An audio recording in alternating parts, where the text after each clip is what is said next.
Good afternoon, everyone, and welcome to the Wycombe Abbey School Hong Kong UK Boarding School iFestival. Thank you for joining us today. My name is Wallace Wong, and I am the Registrar of Wycombe Abbey School Hong Kong. I will also serve as the moderator for today's webinar. As you may already know, for today's webinar, all of our attendees will be muted as we do have a lot of attendees for our iFestival today. Now, for the agenda for today, we will be including school presentations from some of the top CoEd boarding schools in the UK. Each presentation will last around 30 minutes, which will consist of a 20-minute school presentation followed by a Q&A section that will take around 10 minutes. Now, for the Q&A session, attendees, you are welcome to type in your questions in the chat text box. You're also welcome to type in your questions in the Q&A box that you can see at the bottom of your screen. A few of our panelists and moderators will then ask your questions to our speakers for each presentation. We will do our best to try to address all questions asked during the Q&A. In addition, you're welcome to type in your questions for the Q&A, and we'll try to answer them through text as well. Now, at the end of today's webinar, and for each school's presentation, contact details of each school will be provided on your screen. We'll also follow up with a post-webinar survey to all of our viewers. Now, without further ado, I would like to hand it over to the headmaster of Wycombe Abbey School, Hong Kong, Mr. Howard Tuckett. Thank you, Howard. Thank you, Wallace, and good afternoon, everybody, and welcome to the first of our 3 webinars. Welcome to our British Schools Boarding Festival. We have so many schools for you. We have so many great speakers that we've spread it over 3 Saturdays for you. You're all very welcome. Part of the reason that Wycombe Abbey in Hong Kong has made such a great success during the first year is the expertise that we offer Hong Kong families in preparation for entry to the great boarding schools of the world, but in particular, the British boarding schools. Over the next 3 Saturdays, you will be hearing more than 20 presentations from key members of staff from the top boarding schools in the United Kingdom. Wycombe Abbey School Hong Kong is very proud, and we're delighted to be able to share so many of our colleagues in the British education, independent education world with such a wide audience in Hong Kong. Today, we focus on the co-educational schools, and we have key members of staff to speak to us from Marlborough, from Sevenoaks, from Rugby School, and from Caterham, and also from Arch Education here in Hong Kong. Next week, on Saturday, the 12th of September, we will be hearing from key members of staff from the top British girls' boarding schools, a whole event focused on girls' boarding. And as is only fair, ladies first, gentlemen will follow. On Saturday the 19th, we will be hearing from key members of staff of the top British boys' boarding schools. I'd like to introduce our team today to you, our hosting team. Wallace Wong has already spoken to you. Wallace is our registrar. We're also joined by Nicola Ray, who is our head of drama, and Nicola will be assisting this afternoon with introducing some of our speakers. And my name is Howard Tuckett. I'm headmaster here at Wycombe Abbey School, Hong Kong, and I'll be speaking to you later as well about our school and how we can help you and your children prepare for entry to any of these great schools that you might care to know more about.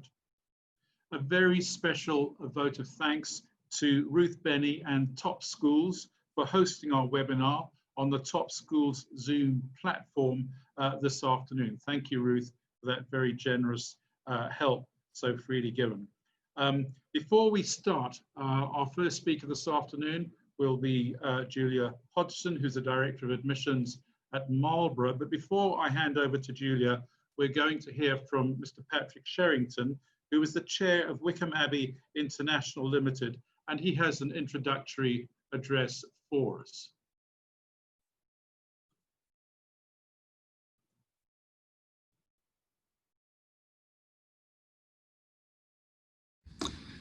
Good afternoon. My name is Patrick Sherrington, and until March of this year, I was chairman of the council of Wycombe Abbey School in the UK. I was proud of my association with that school, which is a preeminent boarding school in Britain.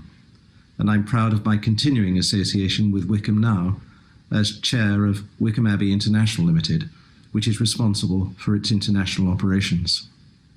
It's my pleasure to welcome you to this Wycombe Abbey Festival of Boarding Schools, the first event of its kind.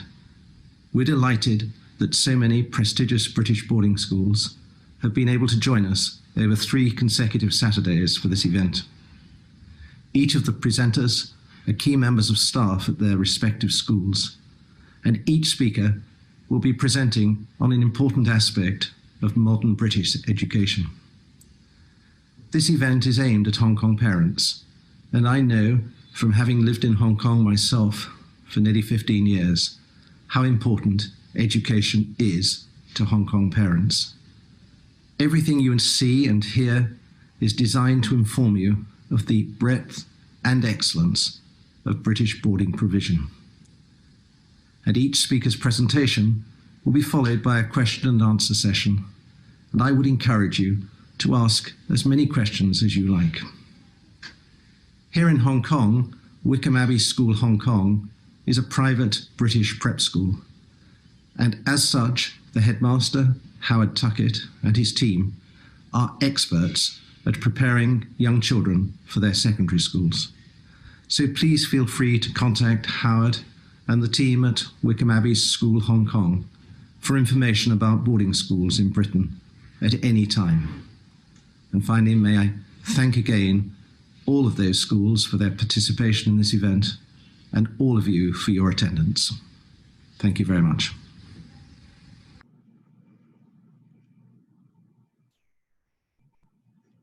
Thank you very much, Patrick.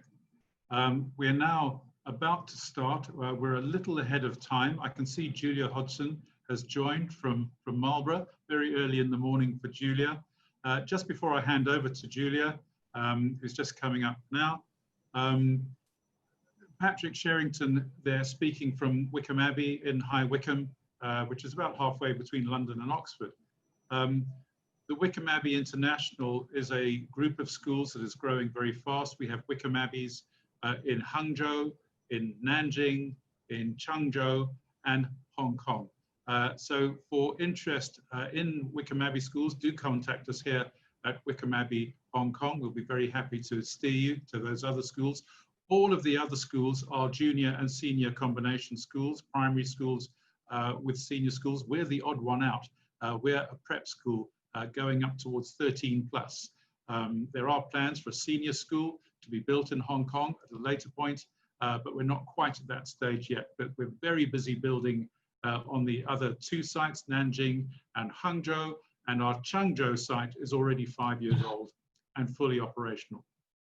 Anyway, we're now ready to hand over and start our first presentation, and it's a very warm welcome to Julia Hodgson, who is the Director of Admissions at Marlborough College.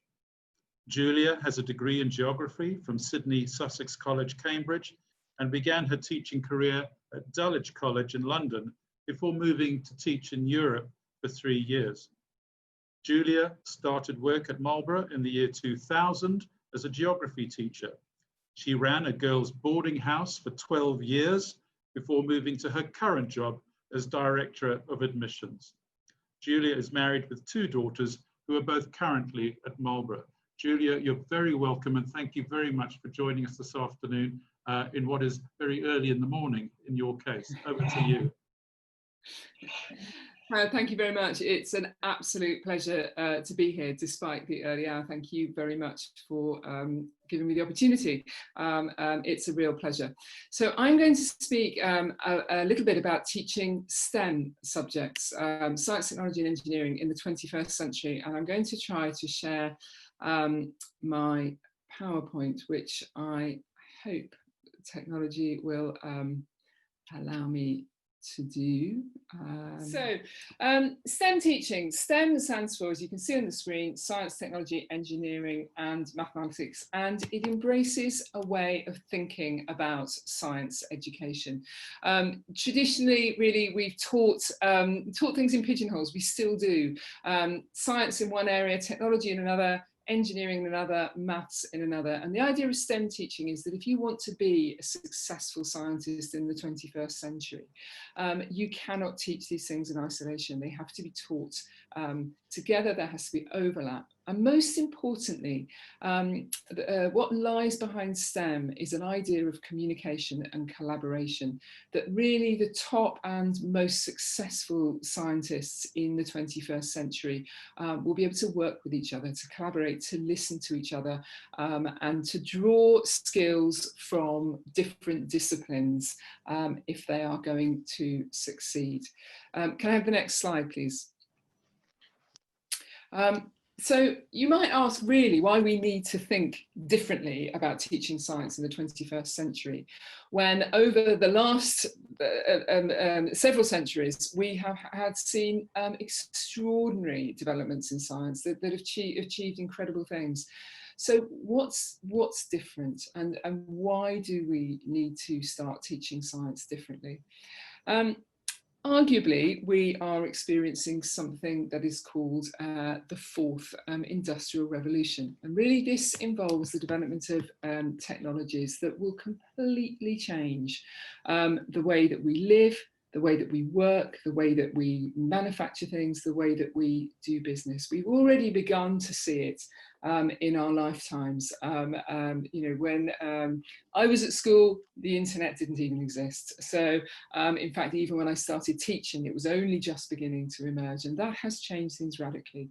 And things are only going to change more radically. And the sort of technologies that I'm talking about are advanced robotics, artificial intelligence, virtual reality, and wearables. And these are going to transform the way we live.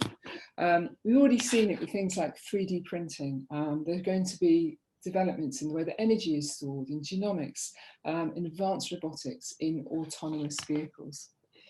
And the World Economic Forum in 2015 identified some tipping points, the points at which these new technologies will really impact on our lives.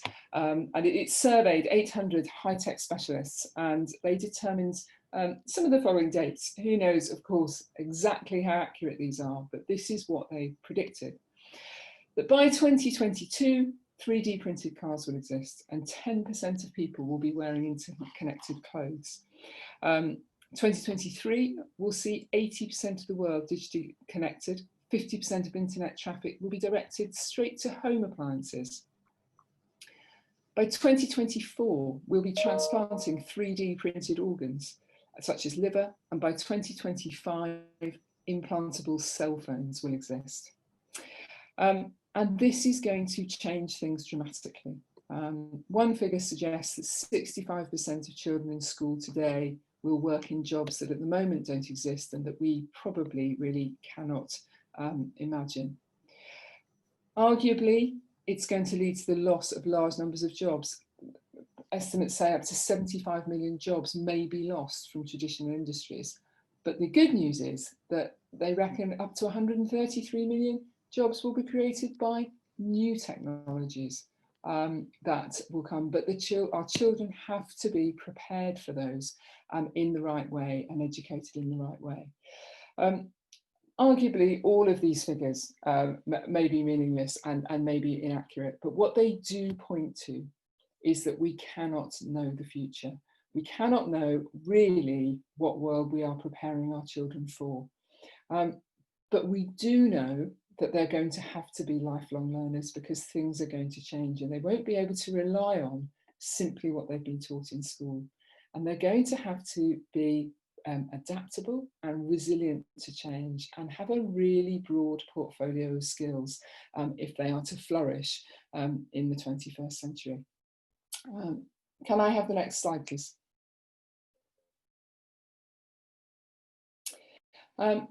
So what do we need to teach children? Well, Ultimately, we need to teach them that knowledge is a blend, and it can't be pigeonholed in the way that we traditionally do. And that's actually really quite a challenge for us, because all schools in the UK and really across the world tend to teach things in pigeonholes. So, you know, you learn poetry and English and algebra and maths and geography and the digestive system in biology and the periodic table in chemistry. And we do that largely because that's where our exam systems take us. They are examined separately. And of course, our timetables, therefore, are geared to delivering information that allows them to pass exams.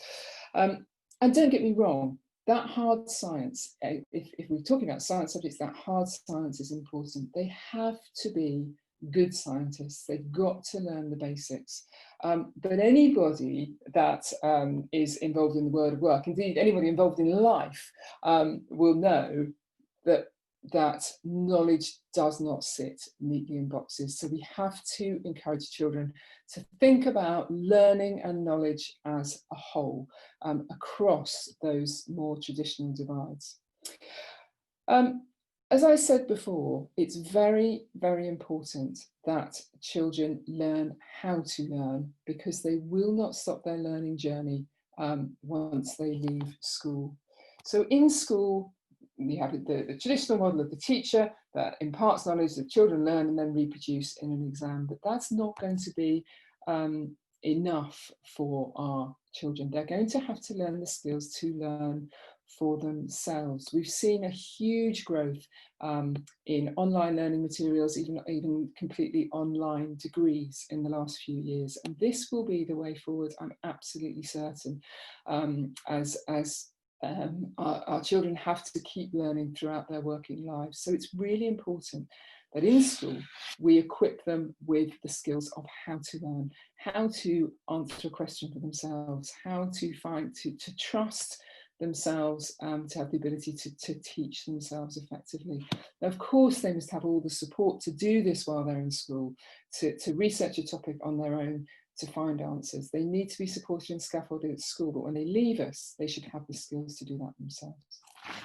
We also need to teach them knowledge literacy. The internet is a wonderful thing. If you want to find an answer, that you pop it into Google and you'll get not just one answer, but sometimes a million answers or more, which is fantastic. But they've got to learn what are good answers and what are not good answers, what is good science and what is not good science. So teaching them to be selective with their learning and with their knowledge, and how to pick the best knowledge, that's a really key skill that I need to learn too. Back to the real principles of STEM, communication and collaboration, and this is absolutely vital.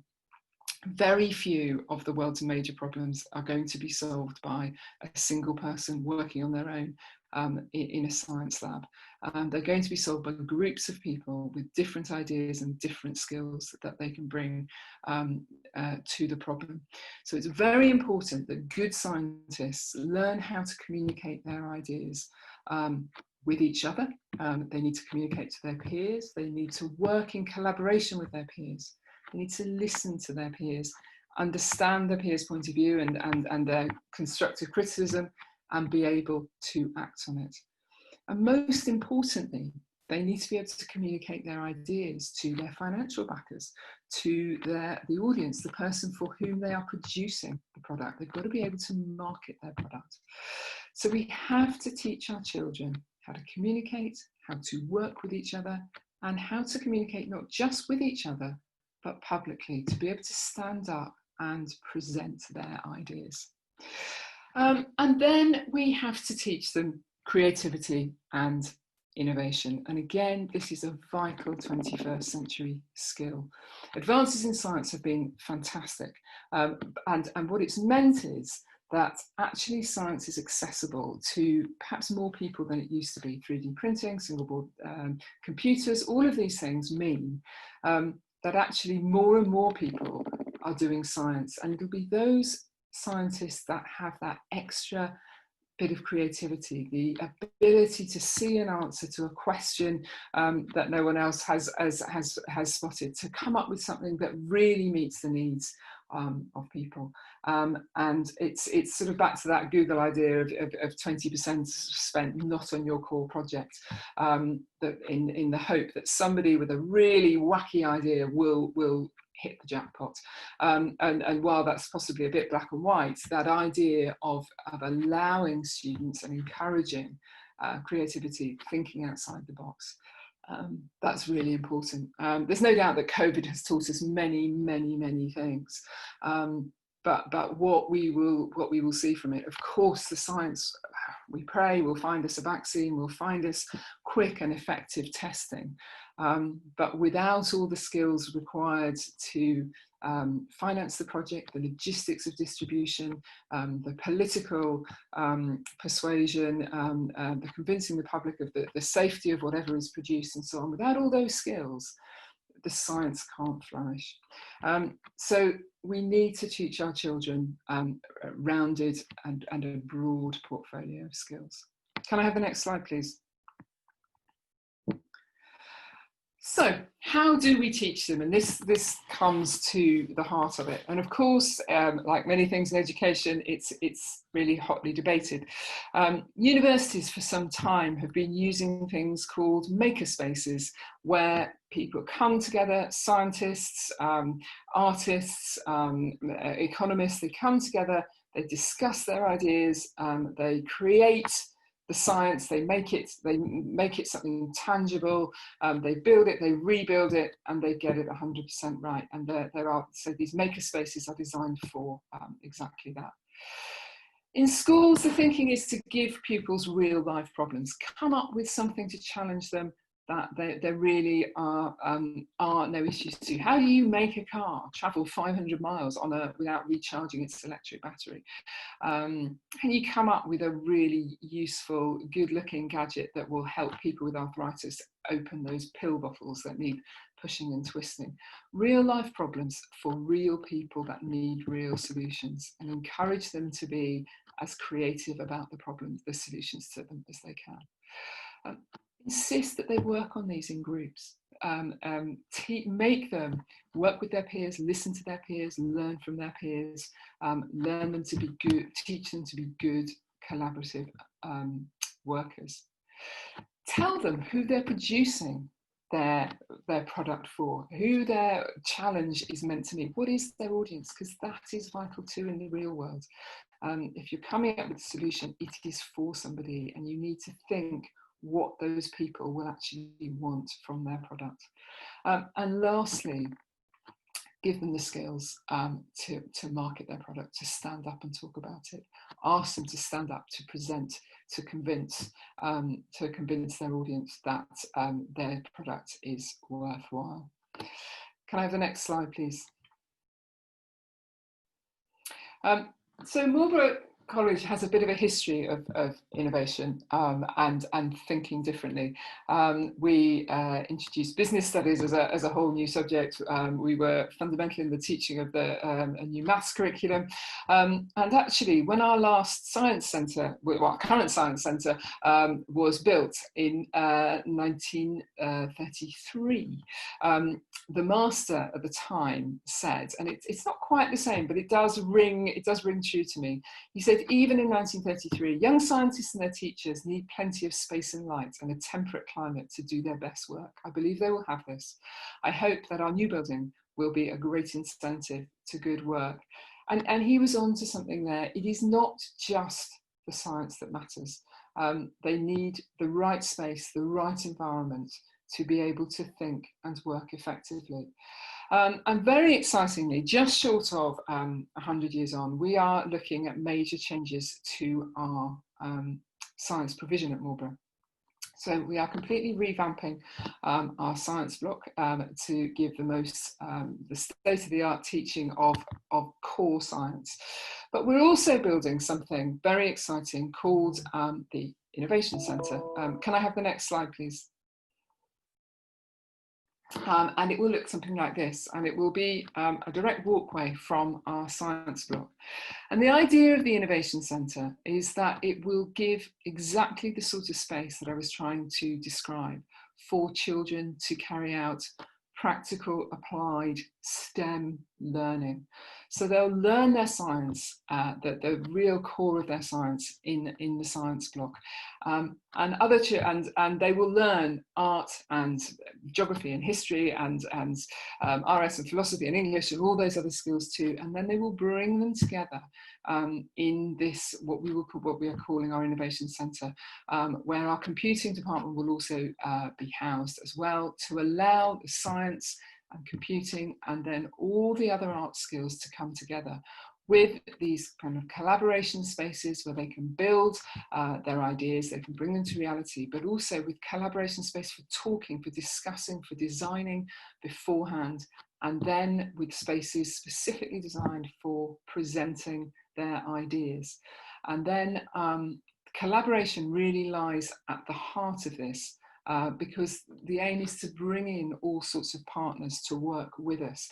Businesses, the local community, anybody interested in collaborating on a project with pupils at the college will be able to come in and use this space. And this will be ready, we hope very much. Building is well underway by Easter 2021. And we are really looking to it to revolutionise our delivery of science, to create a really collaborative STEM project and STEM space at the college to equip our children with the skills, all the skills that I've described, to allow them to achieve in science and in the 21st century. Can I skip a slide because I've talked through the next one and then just to the end slide. Yeah, so if you just go to the end slide. And that's it for me, really, about STEM teaching and what we're doing at Marlborough. I hope that was useful, but I'm very happy now to answer any questions that you may have about Marlborough in general, or about how we teach, or our boarding, or anything else, really. Great. Hi, Julia. Thank you for that. Thanks for your presentation on Marlborough College as well. So we do have a lot of questions coming in, so I'll start asking some of them right away, and feel free to answer to your capacity. The first question we have coming in is, a lot of viewers would like to understand the admissions procedure for kids that are applying to Marlborough College, especially for those that may not be coming from a UK system, like a French system, sure, or IB, or even homeschool. What is the procedure for that? Okay, so first of all, to reassure you, we have 189 pupils in a year group, but we will take pupils from well over 100 different feeder schools into any one year group. So we really have a huge range of children that come to us from all over the world, from the independent sector, from the state sector, from international schools, homeschool children too. So we really do have a broad intake, and an increasing number of children will come with financial assistance too. So there really are children from all sorts of different backgrounds. So we try very hard to make the admissions process as fair as possible for those children who may not have come through a traditional prep school route. So the way that we work is as follows. Our main point of entry is in year 6. We do keep a small percentage of places for children that come late to the process in year 7 and year 8, because life isn't simple and families' lives change, and as an international community you'll know that more than most. So we reserve spaces specifically for children who come late, but our main process takes place in year 6, where you need to enrol with us by mid-October of year 6, and this is for entry into year 9, sorry to be clear, because we start in year 9. And then what we would do is ask your child to take what's called the ISEB pre-test. Now this is it's a skills test, so it's not knowledge-based, and therefore it should be fair across all curriculums and all teaching. It doesn't depend really on what you've been taught. It should be a cognitive test. I'm aware, because we've been running it for a few years now, that some children, despite the fact that we ask parents not to prepare them for it, are clearly well prepared. So it is only one part of what we look at. We will also write to your child's current head teacher and ask for a reference. And again, I'm very aware that children at prep schools will have very all-rounded references. Children coming from a different background may have slightly different ones, but we send a very structured form to try to make sure that we get all the information that we need. And that's a very important part of what we do, because we're very aware that a child's current school will know them far better than we can help to know them. If your child's homeschooled, we would take references from tutors or from sports coaches or whoever was in a position to be able to give us more information about the child. So we have the sort of cognitive test. We take information from the people that know the children best, because that's very important. And then we run an assessment day where, in the normal run of things, we ask all children to come to us across one of 7 days in the January of year 6. They come on one of those days. We're really hoping this year we can still do that. It may have to revert to being virtual. But on those days when we ask them to come to us, it's as much about a child looking at us as it is about us looking at them. We hope to get to know them a little bit better, but we also want them to get to know us a little bit better as well, to make sure that they're comfortable with what we do. So on that day they would come, we give them a welcome and a drink and a biscuit. They do 2 very short writing tasks for us. They're not assessed. One's a questionnaire about their interests, and the other, they write us a little story based on a picture that they've got. And all that happens with those is they go to the interview with them that they're going to have as prompts. We don't mark them, they're simply to make the interview run a little bit more smoothly. They will then go off and have, we give them a good lunch, or they meet some of our older pupils and they can have a chance to chat with our prefects. They go off and meet the housemaster and housemistress or of a boarding house, and they will have a chat with them and get a chance to have a look at the boarding house and meet some of our younger pupils. And that's their assessment day. And then in making our decisions, we put together the ISEB test, the reference, and the 2 interviews that they have, and that is, as an all-round, makes our judgment, because we're looking to build a real community of diverse people with diverse talents. They do need to be academically able enough for our curriculum, which is quite traditional, but once they're there, all-round skills, different interests, different backgrounds, different personalities. We are looking to build that diversity, which makes our community really quite special. Thank you, Julia. That is really good information for all of our viewers. Now, with all of our attendees today, many of us are based in Hong Kong, and the next question always comes up is, specifically for Hong Kongers, how is the admission process? Do you do any interviews specifically here in Hong Kong, or do Hong Kongers need to apply just like as everyone else? And then you also mentioned that you are looking for diversity. So a question that a lot of our viewers have been asking is, what is your ratio between local and international students at Marlborough? Yeah. So we do ask, say, under non-COVID conditions, all pupils to come to us. The reason being, as I think I alluded to earlier on, we want to make sure that the child is as comfortable with us as we are with them. So I wouldn't want to offer a child a place in a boarding school where they're going to come and live for 2/3 of their lives if that child hasn't come, visited the college, met the staff and the other pupils and says, yeah, I want to come to Marlborough too. I enjoyed my day. I think it's somewhere that I could thrive. So that's why we ask children to come to us. And I do understand that for overseas parents, it is quite an ask, but I think it's, to be fair to the child and to the family, it's really, really important that they've visited us and get a sense of what the college is about, because it's such a business choosing the right senior school, and it is a very personal thing. So that's the first thing. In terms of our diversity, so we are 10%. We are building on this year on year. We are 10% non-UK national, and nearly 20% live overseas. Some of those non-UK nationals will live in the UK, and some of our overseas pupils are British, but they live overseas, if you see what I mean. So it's a slightly complicated statistic. But we are a very full boarding school, so we are genuinely full at weekends. We have perhaps 90% of our pupils with us. We don't lock them away. They can go home if they wish, but they choose not to. I live 5 minutes walk from school. Both my girls are full boarders. They choose not to come home and be full boarders because they have fun at school, and that's great.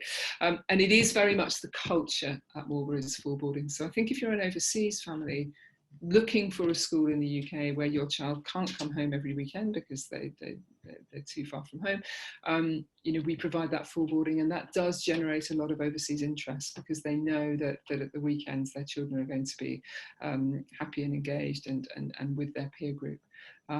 So we do. So we have up to 20% of our children, just under 20% of our children living overseas. And just to clarify for all of our viewers, year 6, what is the age equivalent for that? Because in Hong Kong, our system is a little different. Of course, so they are 10 or 11. 10 or 11. Great. Yes. And then we would just go each year up. So yes, 7 exactly. 12, So year 9 would be 13. Yeah, so they begin with us aged 13. They begin with us aged 13.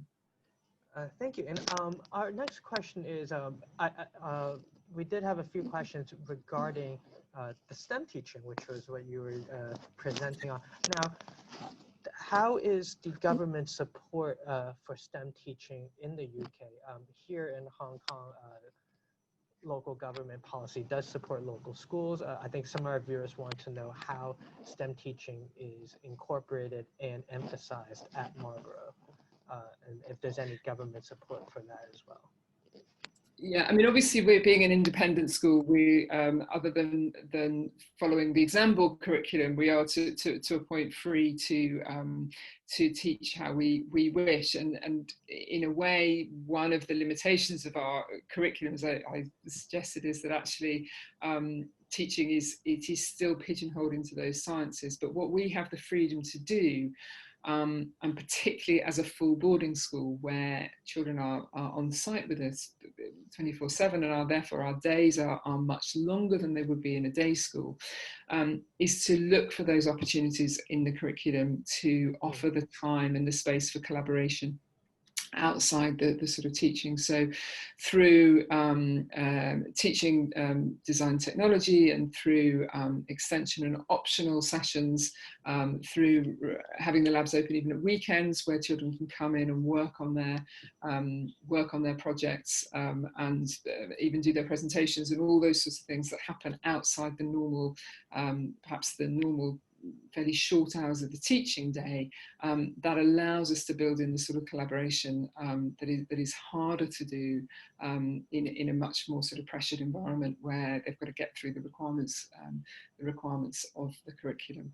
I mean, there is quite a big STEM movement in the UK with lots of speakers and projects and so on, but the curriculum in itself has yet to really evolve completely that way, and that's why we're sort of carving out space for it ourselves. Sure, thank you. And I believe we probably just have time for one more question. Now, a lot of our viewers are asking about the admissions process. Now, how strict does Marlborough abide by your age cutoffs in your application periods? Now, does that mean if students miss the age cutoff by a few weeks or so, they would have to apply for their age, their age date, or is there any leeway? Certainly not by a few weeks. Certainly not by a few weeks. And also it depends a little bit why. Why a child would be so sick. The only thing that, I mean, we are a little bit concerned about it. The reason being, again, that as a full boarding school, if I have a child who is, let's say, very young for their year that want to come in, they will be in a full boarding environment with children well over a year older than them, right from the word go. And at 13, that can be a huge difference. And I have concerns sometimes that a child that's very much too young for the year might struggle. Similarly, at the other end, if you have a child that turns 19, say, in the December before they leave us, and they're still in a boarding school where we're telling them to be in the boarding house at 10 o'clock at night and go to bed and all of these things. And that can be quite tough if they're very much too old. So we do offer some leeway of a little bit either side, but generally a little bit, and not too far out of our range, because otherwise I think it becomes actually quite difficult for the child. It's such an immersive experience that if you're very out of kilter, then I think it can be a little bit difficult. But it's not an absolute cut-off. Great.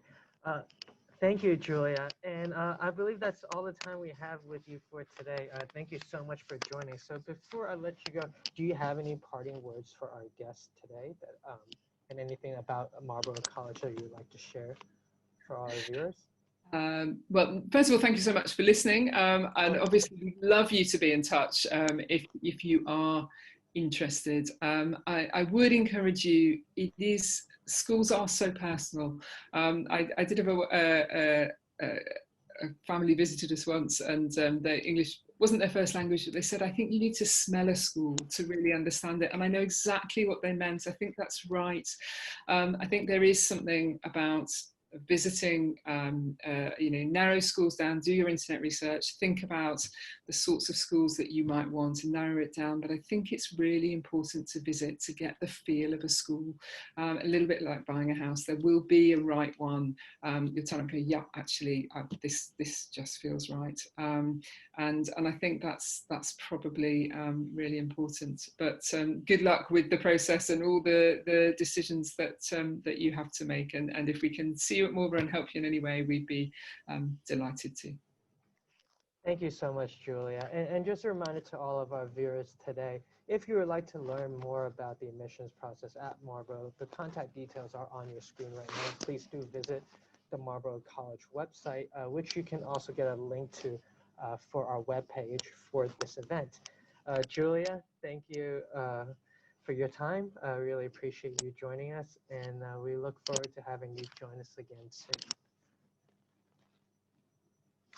Thank you all for listening into the presentation from Marlborough College. We will begin the next school on our list, which is our very own Wycombe Abbey School, Hong Kong.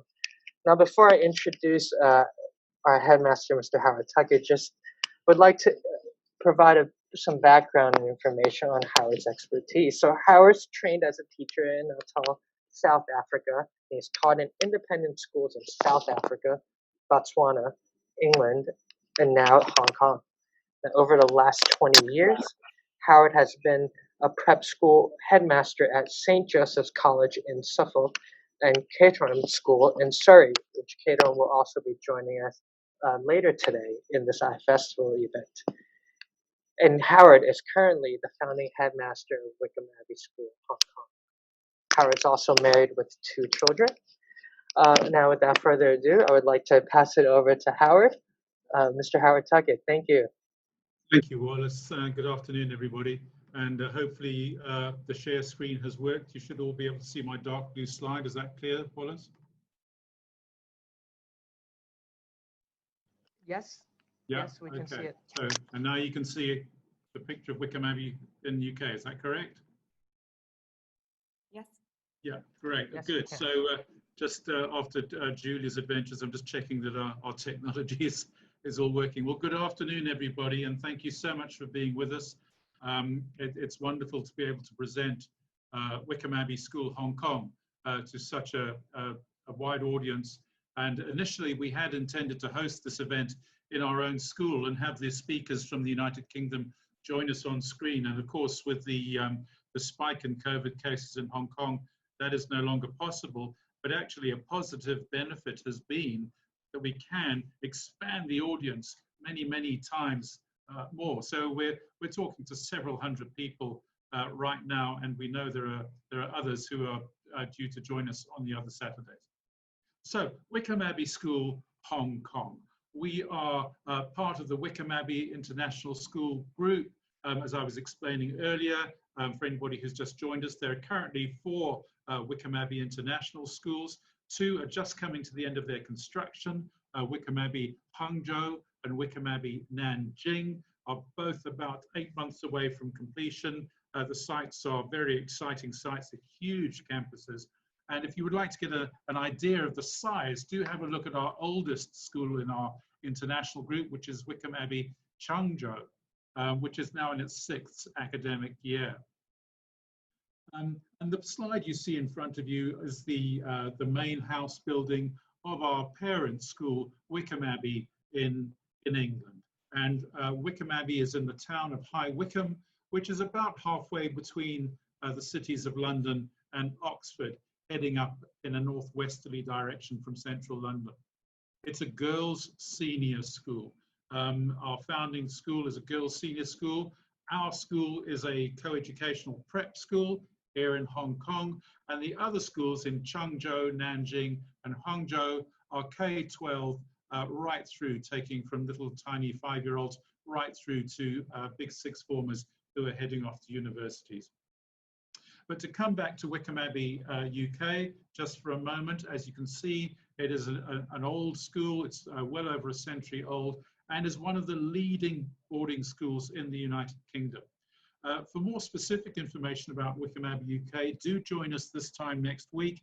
And the new headmistress, Mrs. Duncan, and several guests, I believe a former pupil and a current pupil, will be joining us to present about Wycombe Abbey. So I'm not going to steal their thunder and say too much more, but you can see from the information that we come from a very viable, a very credible secondary boarding school in the United Kingdom. Wycombe Abbey is almost all boarding in the United Kingdom, and each of our boarding schools in mainland China have large boarding capabilities as well.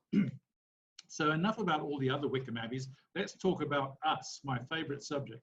So this is our Wycombe Abbey here in Hong Kong. We're on the beautiful south side of Hong Kong Island. You can just see some of the tower blocks from Aberdeen.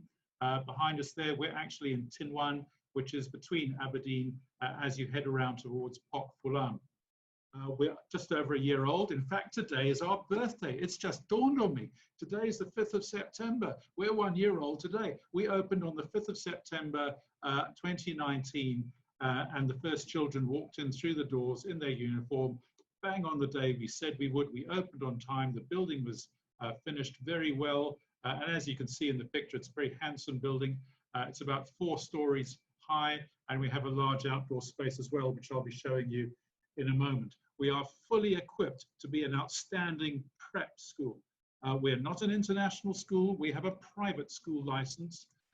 We are, actually, that's not a very interesting slide. We'll come back to that in a minute. Let's go back to this one here. Sorry, I pressed that by mistake.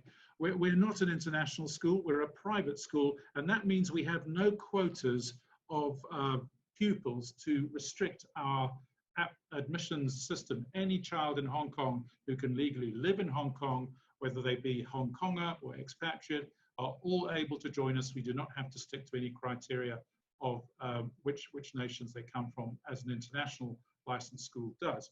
Therefore, we are perfectly placed. We are based on the British Prep School. Our curriculum is exactly the same as the ones I've been working in for the last 20 years in British Prep Schools, designed to feed children through to the very best secondary schools in the world, whether those be any one of our excellent Hong Kong secondary schools, and our own secondary school will be following in the not too distant future, or to any of these magnificent schools that we're hearing from this afternoon and over the next 2 Saturdays. We are a prep school on the British model, so that children at our school in Hong Kong are following the British curriculum leading up to the ISEB examinations that Julia Hodgson mentioned just now, and based on the British national curriculum, merged with the Hong Kong primary EDB curriculum, so that we got the best of both primary curriculums designed for children, so that they have all kinds of options when they leave us. This slide is here a little about me. I'm a career prep school person. I've been a prep school teacher, a deputy head teacher. I've been a head of English, a head of maths. I've been a head of games and sports. I'm a schools inspector. So I've come to this job to found the school, the privilege of my life, I have to say, to start a prep school from scratch. How many of us get that opportunity? But I come from a very strong prep school, independent primary teaching background. We have very specific objectives for each of our pupils, young as they are, impressionable as they are.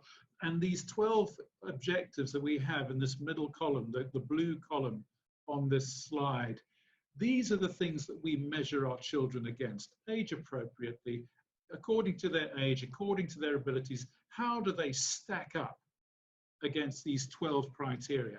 How are they? Julia, I was so encouraged just now to hear Julia talking about in their STEM teaching at Marlborough about how children will need to work together. And this is collaborative teaching. Problems are solved collaboratively, not by people locked away in individual rooms. And it's exactly the same for children, but it's a skill that has to be learned. Children, as we know, are inward looking when they're very young. It's all about me. It's this, they've got this self-protection natural reflex, and of course they need to learn to share. As parents, we're always saying, share your toys, give your brother the thing he wants, and so on and so forth. And that's the beginning of collaborative learning, problem solving together. And we work our way down: adaptability, confidence, resilience, independence, consideration for others, and so on and so forth. At each stage, as we compose our reports to you, to mum and dad, our reports to parents, whether that's at a parents' evening or whether that's in a written report, as well as our academic data, we're looking down these 12 objectives. As I've already explained, our curriculum is tailor-made for this school. We bring a British-based prep curriculum to enable children to prepare for a whole range of different secondary options, whether it's a British boarding school, a day school here in Hong Kong, maybe your careers, mum and dad will be taking you to Australia, to Singapore, to Canada, to the States. We talk to senior schools all around the world. And what we have is the best core independent school curriculum to give your child that best possible background to prepare. And it was, again, it was encouraging to hear Julia say just now, and I know that other speakers will be touching on this, that finding a senior school for your child whilst they're still at primary school is about matching the child to the school. In Britain alone, there are more than 500 independent secondary schools. Not all of them are boarding, a good number of them are boarding, but there are loads of brilliant day schools as well. We have many, many more wonderful schools than we could possibly ever use. And it's not just a matter of picking out a name, Marlborough or Caterham or Rugby, and just thinking that's the school I'm going to send my child to. We need to get to know your child. And by working through a school such as ours, where we have an expertise and links with all these schools, as your little Freddie or your little Susie grows up, and we get to know the Freddiness of Freddie or the Susiness of Susie, we get to know the character, we can start to make suggestions to you, mum and dad, about the kinds of secondary schools that we think would be a good fit for this emerging young person. So as you can see, going back to the slide, our curriculum comes from three main courses. The British National Curriculum, including British Common Entrance, the Hong Kong EDB primary curriculum, and we also teach a lot of Chinese, and I'll be coming on to that in a moment. These are our 14 subjects, academic subjects that we teach at Wycombe Abbey, Hong Kong. They are the 14 subjects required by Common Entrance, the ISEB, not Chinese specifically, but a modern foreign language. And of course, in Hong Kong, that would be Chinese. Our teachers are UK trained or similar. And by similar, I'm South African trained, so are several other colleagues, Australians, New Zealanders, Canadians, some states in the United States. And we are all trained in the curriculum that we teach. We follow holistic education, where we are looking to educate the whole child. As you'll have heard from Julia just now, more than half of Marlborough's decision-making process comes from interview, and only a quarter of it comes from academic testing on the day. It's a much broader decision than that, and so our education, the offer that we offer our children, is much broader than just the very good academic education that we give. We are in Hong Kong, and therefore our children need to be able to have their Chinese linguistic abilities backed up and supported. We teach Chinese for exactly the same amount of time each week as we teach English. We teach Putonghua with simplified characters. Our reasoning is that this is going to be the language of business in this part of the world, in the broader part of this part of the world, not just Hong Kong. And we are preparing children for professional life.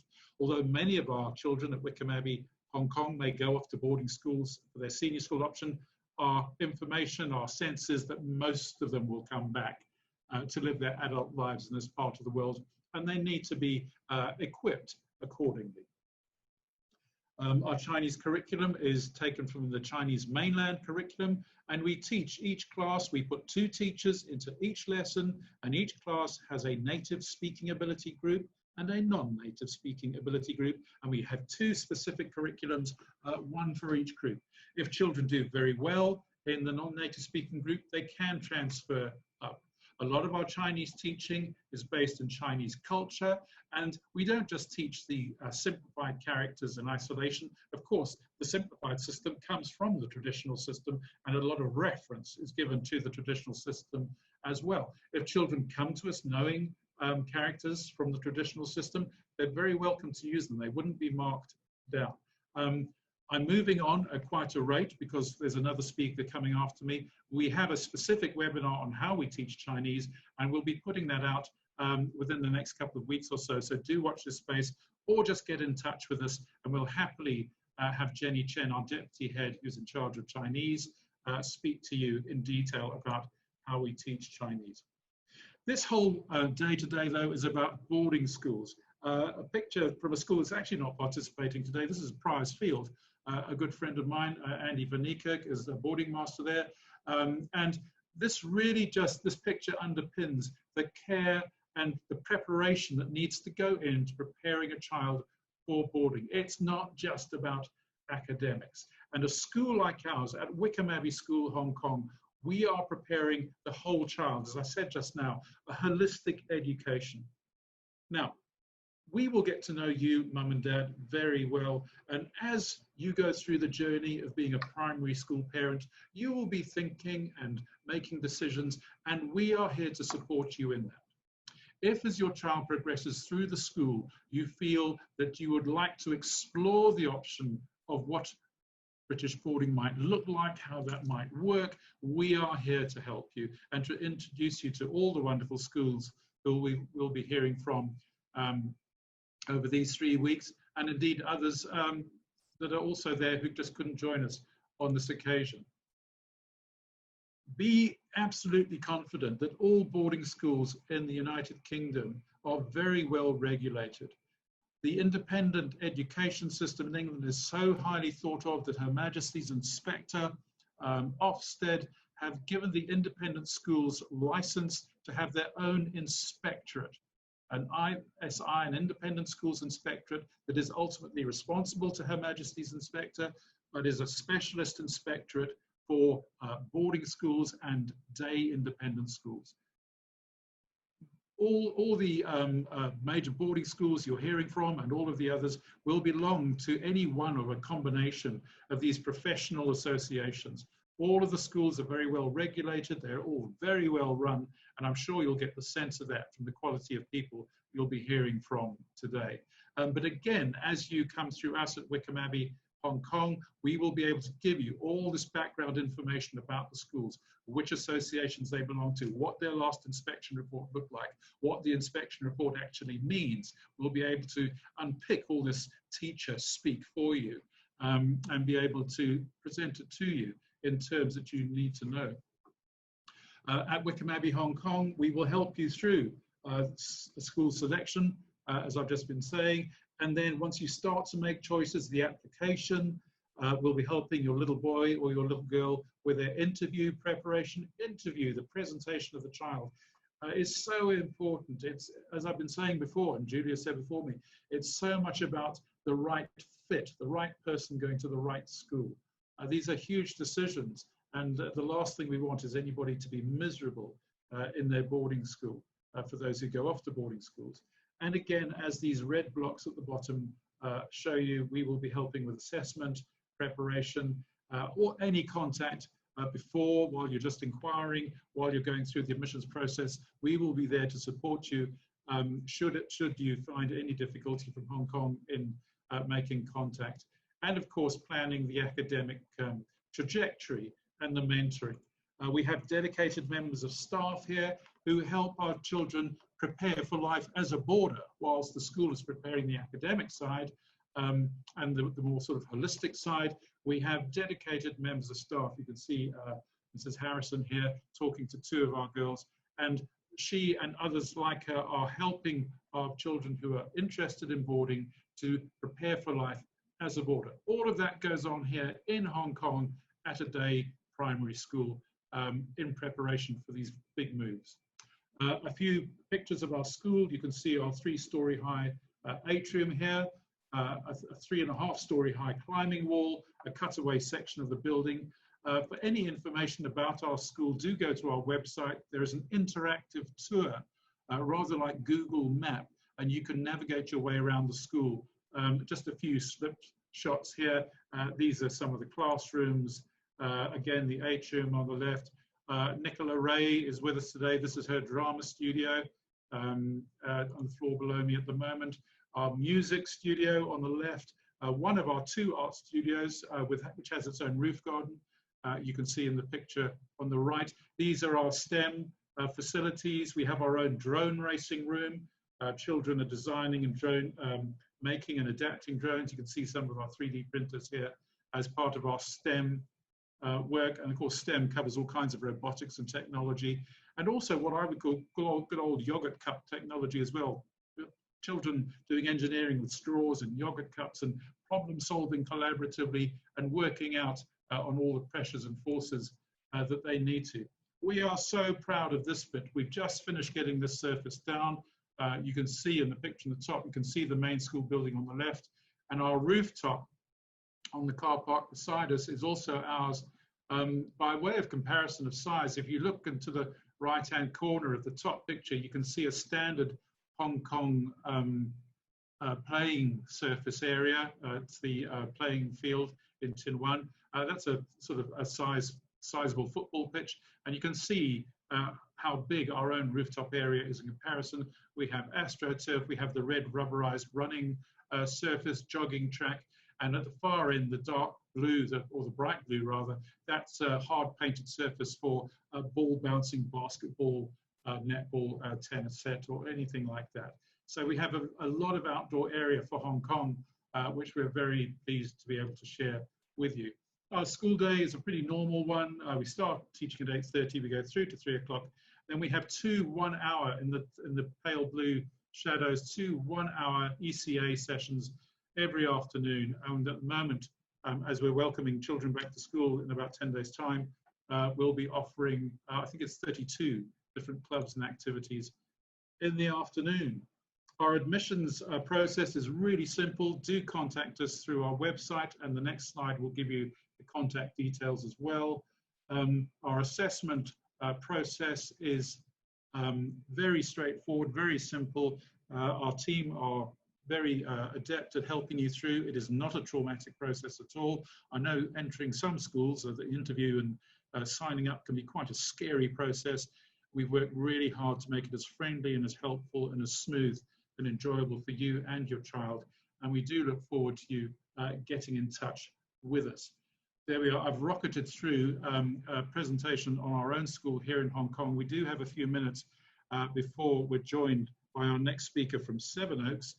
So I'll hand back to Wallace if there are any questions that I can answer in the next few minutes.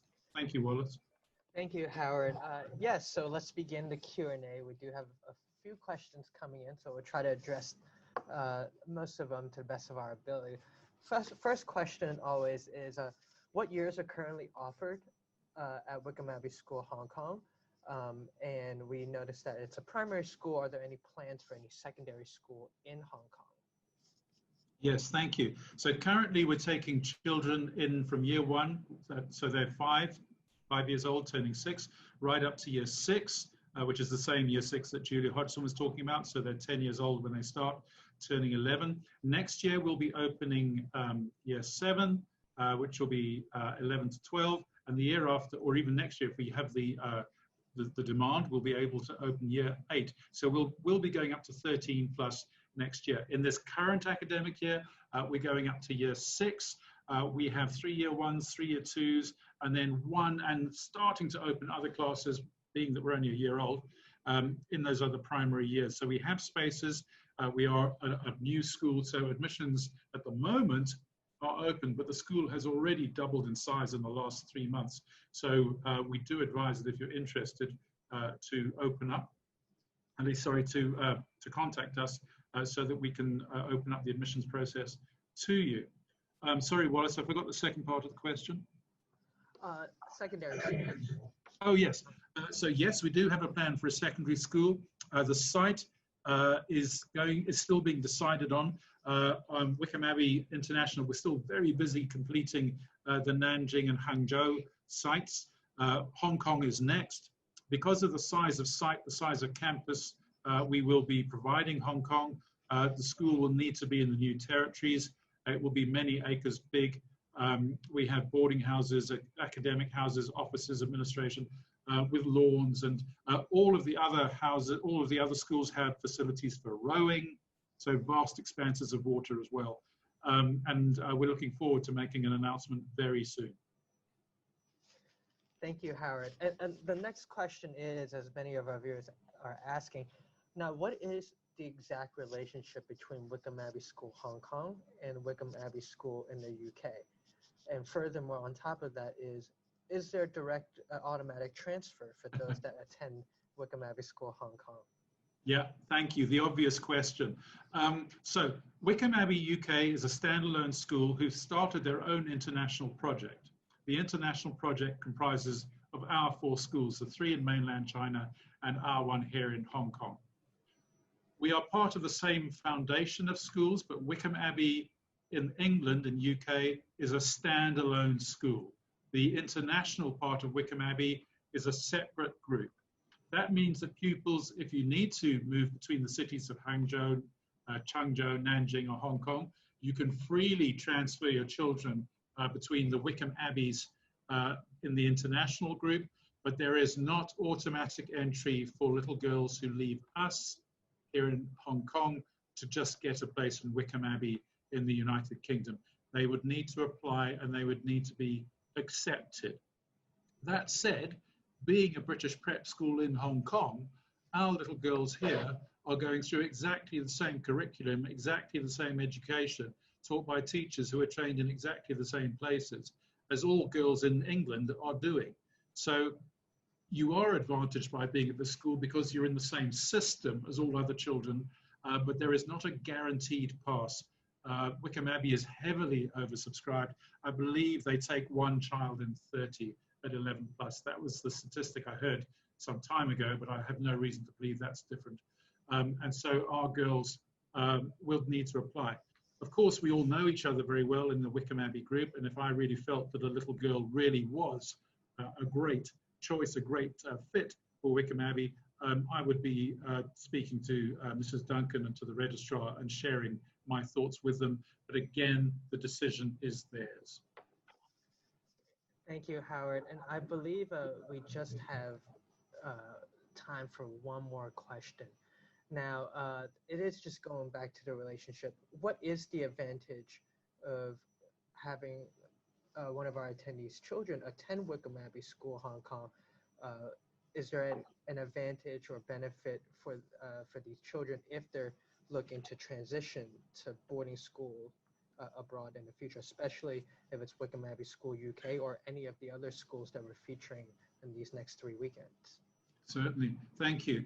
Yes, I'd say there is an advantage. The 2 points really are that our curriculum is exactly the same as a British prep school's curriculum. It's just been adjusted to make it culturally relevant. So instead of French and Spanish to all children, we teach Chinese, although for our older children, we will be offering French, Spanish, and German as after-school options. So that's just an aside.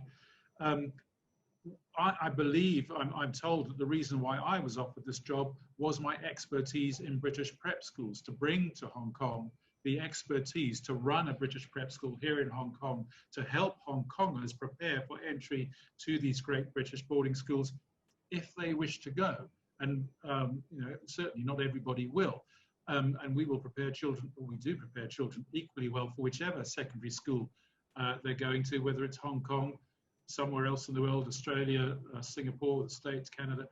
But we do have a specific expertise and experience in preparing children and the curriculum to back up preparing children for entry to the British independent system.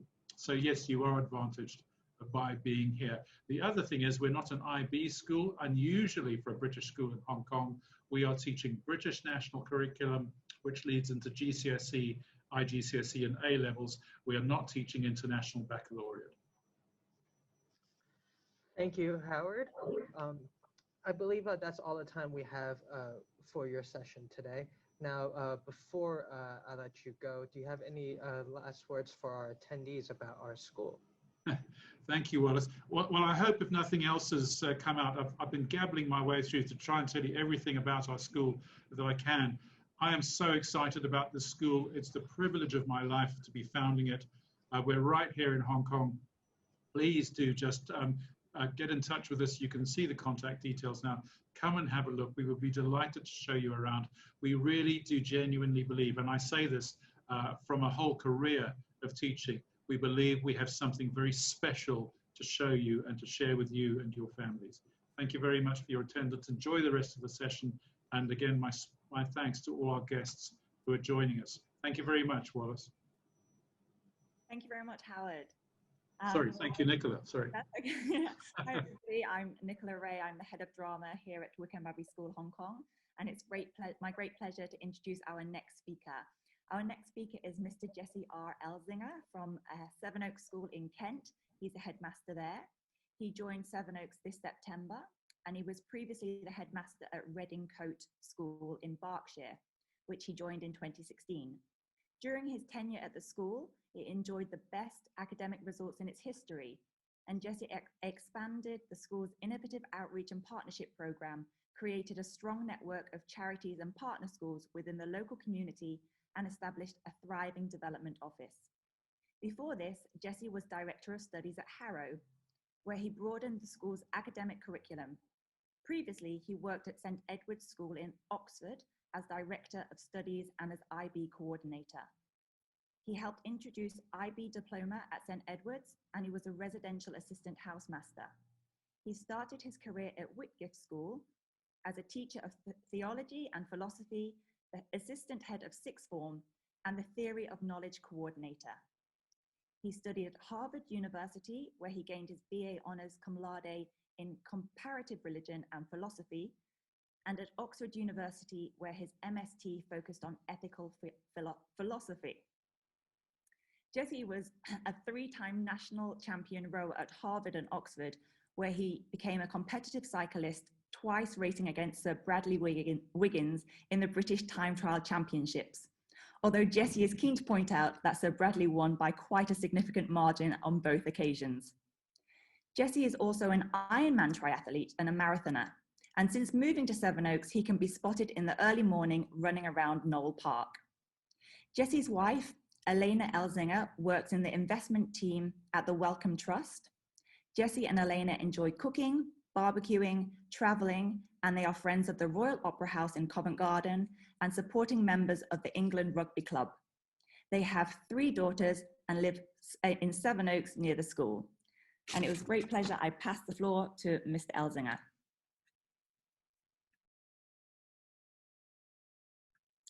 Jesse, can you turn your microphone on for us? Yes, so Thank I'm you. just unmuting and getting my presentation up. Great. So Jesse will be talking about performing arts and education, which is obviously an area very dear to my heart. Great. Okay, I'm just checking, Nicola, you've got the right slide up, not presenter mode, yes? Yes, I see your full screen. Off you Okay, go. great. Thank you. Thank you. Good afternoon to everyone in Hong Kong, and good morning here from England. It's a beautiful sunny morning in England today. My name is Jesse Elzinger. Thank you to Nicola for the warm introduction. I am the headmaster at Sevenoaks School. Sevenoaks School is just 20 minutes southeast of London in the county of Kent. Now, this is my 5th year as a headmaster, but my first week as headmaster of Sevenoaks School. I just started on the 1st of September, but what a privilege it is to speak to so many of you in Hong Kong in my first week. And it's lovely to have the opportunity this morning to speak to you about performing arts, which plays an important and central role in the education of our students and many British schools more widely, of course. Now, I acknowledge it seems a bit gratuitous to speak about the importance of performing arts to families living in the Far East, where, of course, traditions of dance and theatre arts date back to 1000 BCE. And I'm sure I don't need to talk about the importance of this genre for our cultural understanding. Actors and musicians engage the mind, the body, and emotions into collaborative expressions of all that it means to be human. And of course, an appreciation of our own culture and other cultures enriches our lives. But the emphasis on performing arts within the British education system is much greater generally than traditional schools in the Far East. This is an image of students in the Sackville Theatre, which is just one performance space that we have here at Sevenoaks School.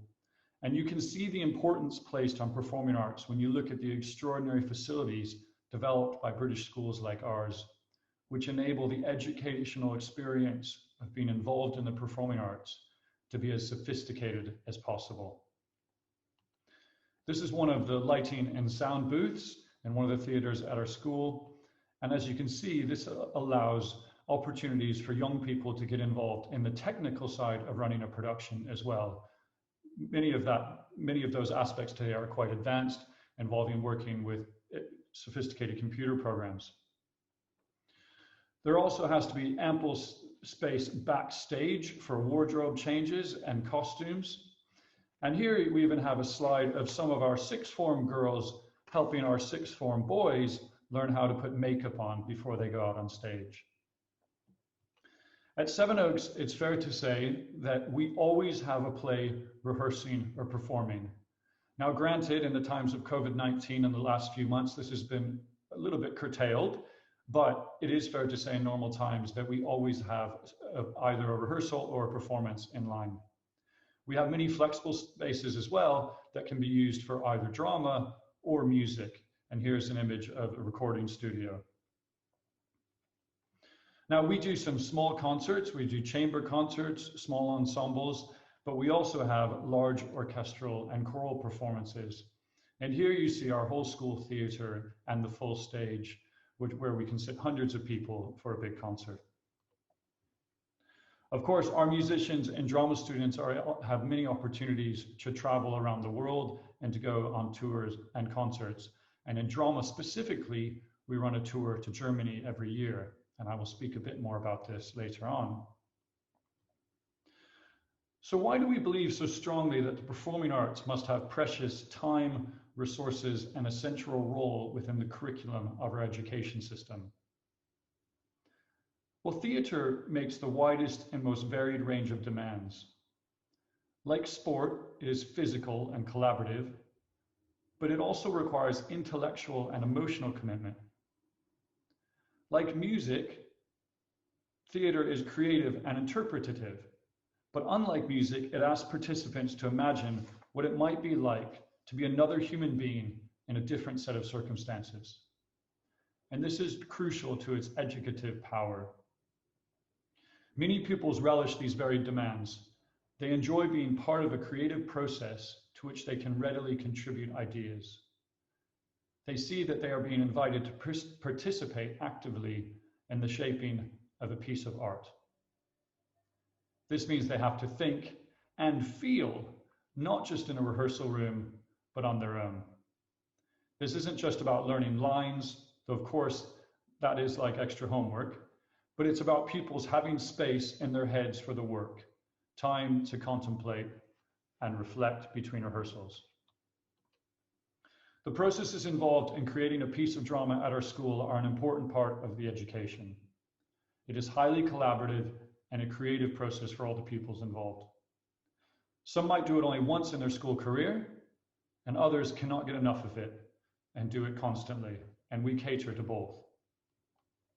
To start, students engage in a close reading of the text. Each line, each word is interpreted and dissected, and the students are encouraged to consider as a group how to best portray the ideas in a visual way. Imaginative solutions are found to replace potentially expensive props, as you see here with the ship in Gulliver's Travels.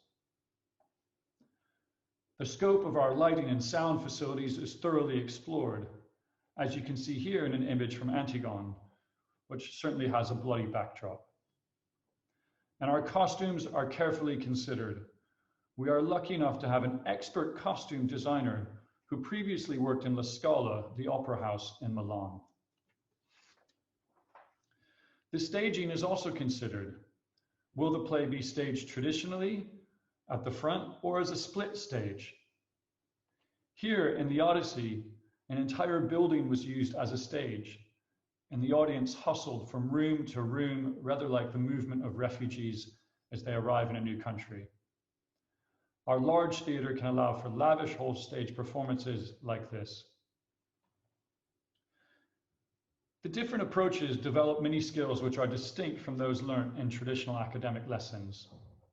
Collaboration, creative problem solving, self-discovery and expression, by which I mean the confidence to find different ways of communicating an idea.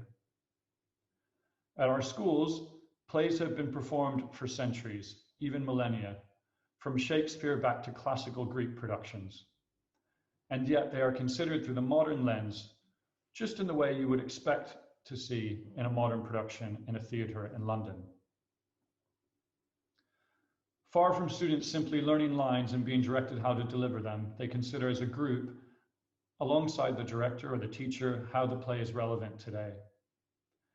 In this way, our students have the opportunity to consider the attitudes and mindsets of current society. They are encouraged to think critically and incisively, rather than accepting the status quo, as well as develop empathy in their character. The students will use their powers of persuasion and negotiation as they work with the director to produce wonderfully imaginative solutions. The process is an intellectual one, and the cast as a whole seeks to provoke the audience into a reaction, to consider issues so they discuss the ideas long after leaving the theatre. In order to put on a really professional performance, the rehearsal schedule can be punishing. Students must be well organized and show perseverance and motivation in order to get a great show on the stage, balancing the rehearsals alongside their academic and sports commitments.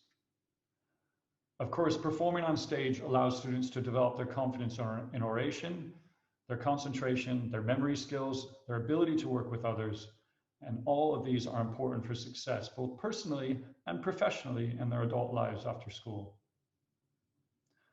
On our tour to Germany, the performances at several different theatres involved building and taking down the set at each venue, thinking flexibly and creatively about how to make changes to suit the particular stage the students were acting on, working tightly as a team to make sure the process is as slick as possible when there's time pressure. The language barrier of the audience is taken into consideration, and the script is changed between performances in the UK to those in German, often with more emphasis on physical theatre to get the point across. They may try to incorporate some humor into the production, thereby often successfully undermining the misconception that a German joke is no laughing matter. Haha. Our students will be engaged backstage as well as on stage, and they will have an awareness of the financial aspect of the production, as you can see here on the posters of the plays, which they also help to design. What is the budget of the production? How much do we need to charge for tickets? How many people in the audience do we need to cover the cost of production? How will we market the production to ensure that the audience comes? In this sense, students also need to develop their commercial awareness. And finally, in a time when the emotional stress on our students is arguably greater than at any other time in recent history, the performing arts, and by this I mean both music and drama, provide an opportunity to have fun, to focus completely on something other than their daily lives or external worries. And this, of course, is a boost to their mental health, and an activity we very much hope that they will carry on in their adult lives for all the health benefits that they receive. Now, this slide is a list of top skills required by employers. Arguably, every one of them can be fostered and developed through the involvement with performing arts at schools like ours. In fact, my head of drama pointed out that one could argue that drama is the activity that most closely resembles professional working life that our students are likely to encounter. This is because in their working life, they will be working on project-based activities, they'll be collaborating, they'll be working in multi-dimensional areas, they will be problem solving, they will deal with great time pressure, they will have to deliver a performance or a presentation by a deadline, and they will go through these stages that are necessary but different, demanding a range of different skills, higher order critical thinking and emotional intelligence. Our head of drama is adamant that no other activity in the school comes even close to this level of complexity and the range of challenges. So you can see that the pursuit of performing arts within an educational curriculum enables the education of the whole person, rather than simply focusing on learning facts and information. This philosophy, which is generally adopted by most top UK schools, is of course at the heart of the International Baccalaureate Diploma Programme, which is why at Sevenoaks we were one of the early adopters of the IB, more than 40 years ago now, and we continue to promote this outstanding sixth form education. At the heart of the IB is the CAS program, which stands for Creativity, Activity and Service. And this demonstrates the importance placed on the IB on the benefits of creative and performing arts as an integral part of the breadth of any education system. Now I'm going to finish now with a quote from our head of drama here. Theatrical productions in schools are a good thing. Views as to why they are a good thing vary considerably, but there are obvious benefits such as the development of teamwork, confidence, enjoyment, sense of achievement, and physical activity. More than this, they have the potential to offer the most profound, enlightening, and life-enhancing educational experience that a student might encounter in a school. Theatre has a unique transformative power that can transcend the moment and lodge in the memory forever. So I hope that you enjoyed that presentation, and I hope that you are all persuaded of the importance of performing arts in the education of your sons and daughters. I've attached on this final slide some contact details for us at Sevenoaks School. It's a little bit of a difficult time, and we don't have visitors on campus as term begins, but we have reopened physically for all of our students, and we will be hosting virtual open mornings and arranging virtual tours in the weeks and months ahead. And I hope to meet many of you at some point. Now, I believe I have some time left in my slot, and so we will open it up for questions. And Wallace, perhaps I'll leave over to you to guide me whether or not I should put my slideshow away and just have me on the screen, because I don't think the audience has much of a chance to see me yet. Jesse, thank you. Actually, it's not a problem. Please leave your screen on. All the viewers can see you as you're speaking. So. Oh, great. So we'll begin the Q&A session. So we'll have time for a few questions, and I'll try to address all the questions being asked by our attendees. The first question is, what is the admissions criteria for entry into Sevenoaks? And then a follow-up question for that is, what is the admission process for those that are interested in applying from viewers and children in Hong Kong? Okay, as I said, this is my first week at Sevenoaks, so I've got my director of admissions next to me, so I'm going to hand over to Arabella Stewart, who is going to be able to answer some of these technical questions, but I'm still here for other questions as well. Thank you, Jesse. Hello, everybody. It's nice to meet you. Hi, Arabella. Hello. So admissions to Sevenoaks, the criteria for a top school are unusual, and our first criterion actually involves the character of the child. We're looking very much for children who will be kind and supportive of each other, who will work together well in teams. And so every student who comes to Sevenoaks takes part in a group interview of 6 children and 2 teachers with some collaborative tasks, discussion tasks. And then we actively look out for those students who will listen to each other and include each other. The second criterion, which leads on very neatly from Jesse's presentation, is that we're looking for students who will take advantage of the incredible facilities we've got here. So people who will be involved in drama or debating or hockey or service to the community. So we're looking out on their CVs, on their confirmation forms for evidence that the children are involved out of school, that they've developed hobbies and interests. But finally, of course, because we're a fast-paced school and the lessons go quickly and the students are bright and sparky, then we need to test them for their academic ability.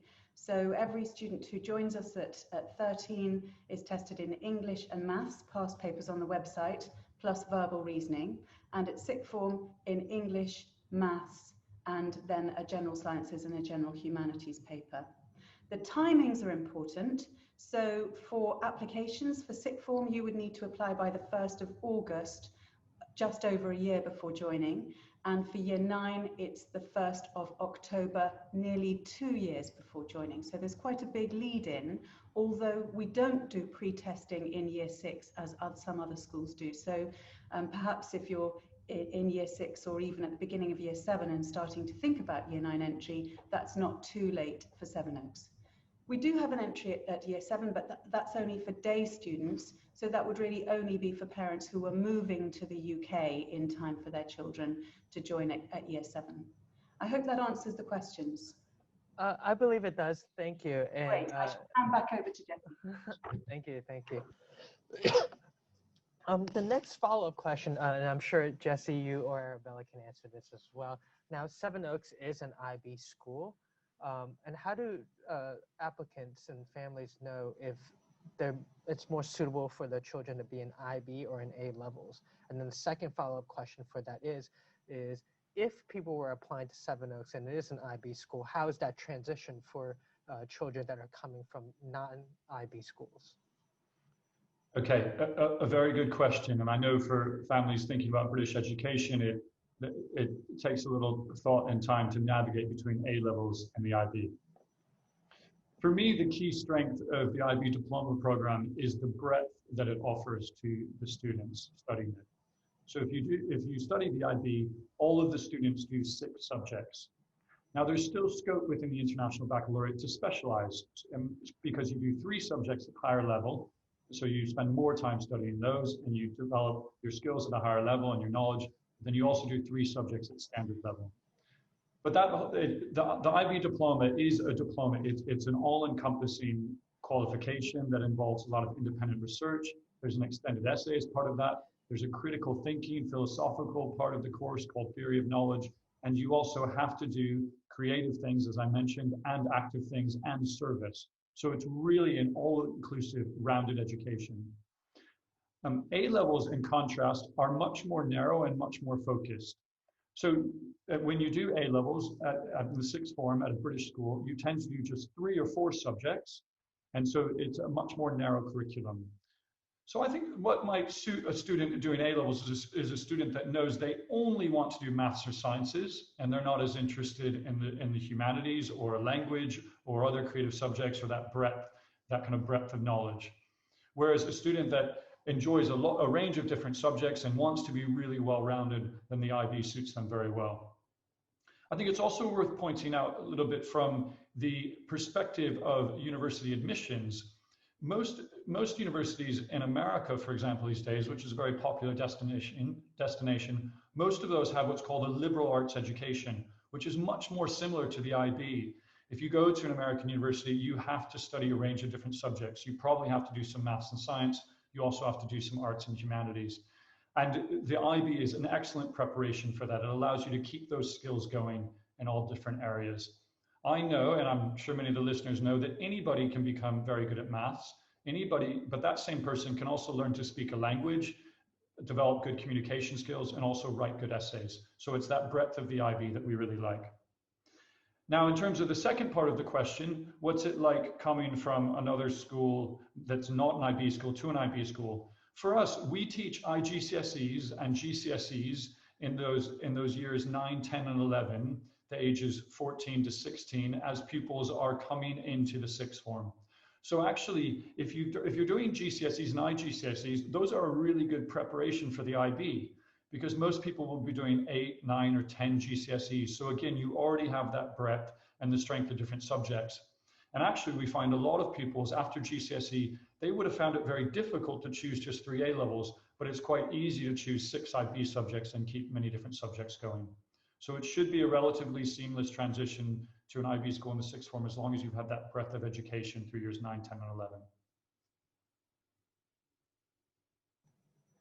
Thank you, Jesse. And just the last question on top of that is, what's the best method for applicants from Hong Kong? If they were to transition, just because many of the studiers here, they're transitioning from local schools here, perhaps as well. Yes, and for this, I've been to Hong Kong many times, but obviously in my first week, not yet representing Sevenoaks.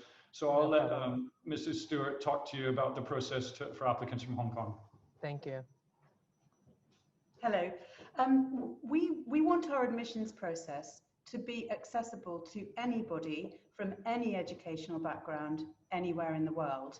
So we purposely have our own entrance tests, which we believe are very good, and processes which are very good at getting the right students into the school, whether they come from Hong Kong or anywhere else. So, you know, to my mind, the best preparation is for parents to give their children a good moral code, to let them spend time with other children, to invest time in supporting their interests and enthusiasms.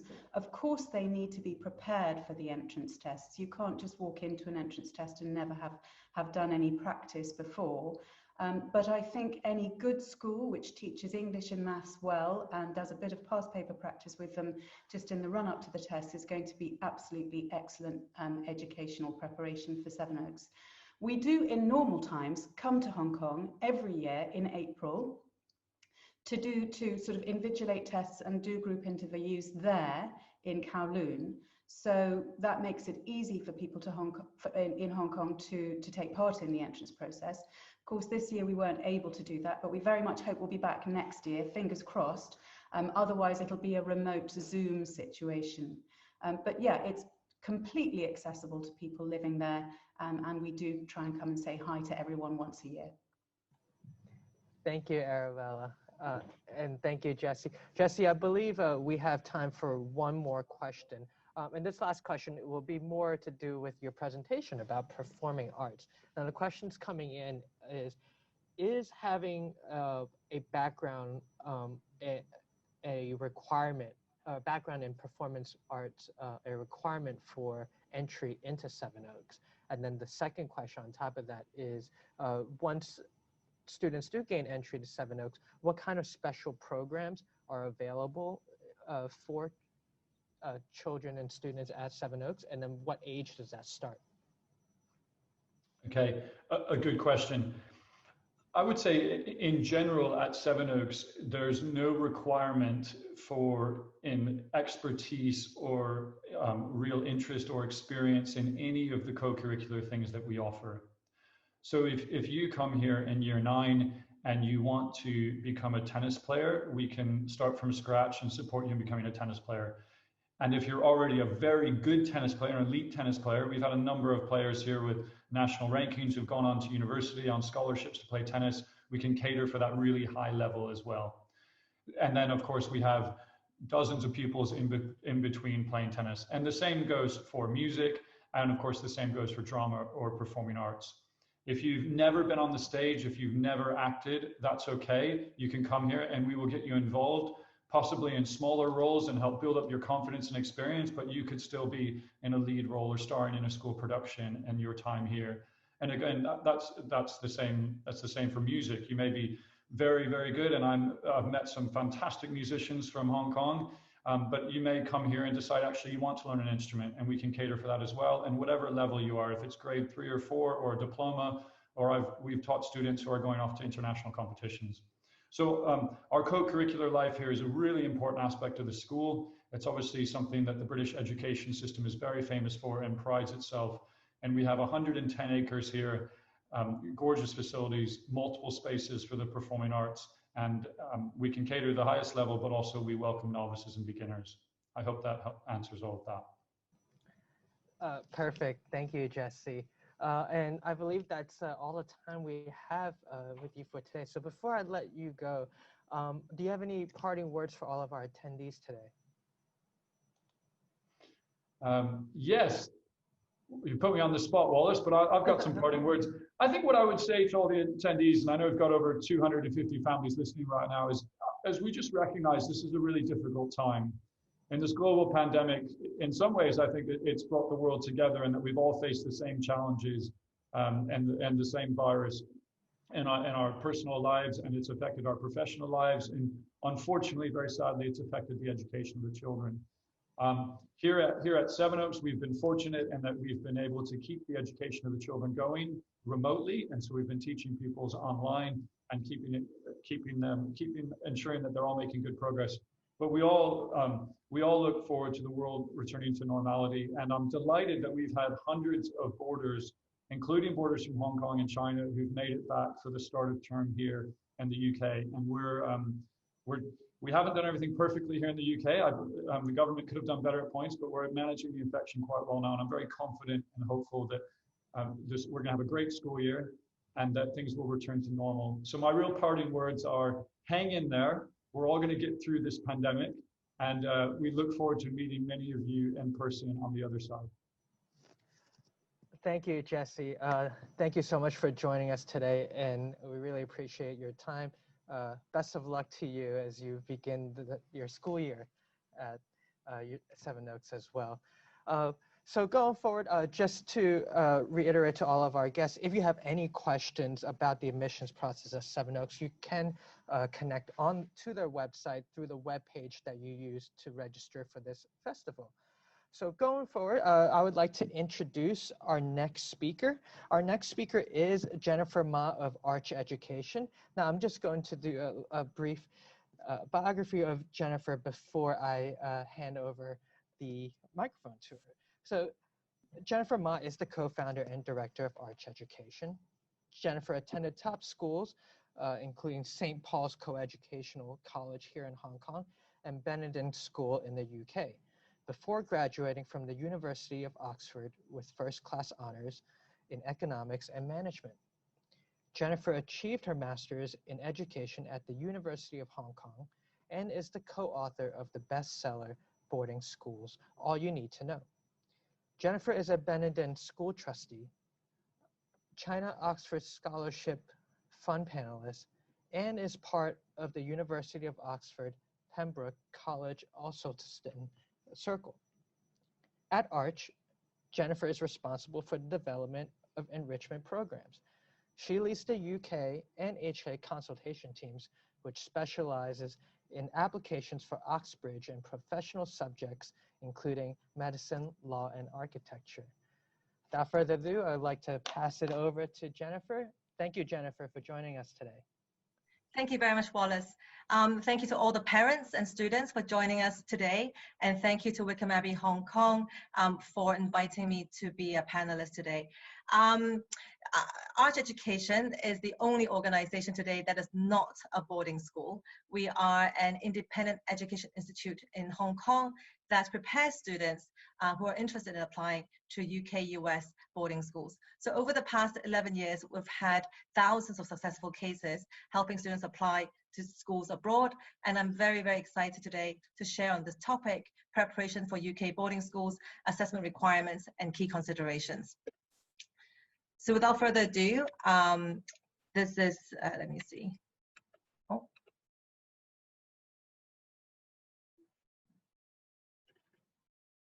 Oh, hold on one second.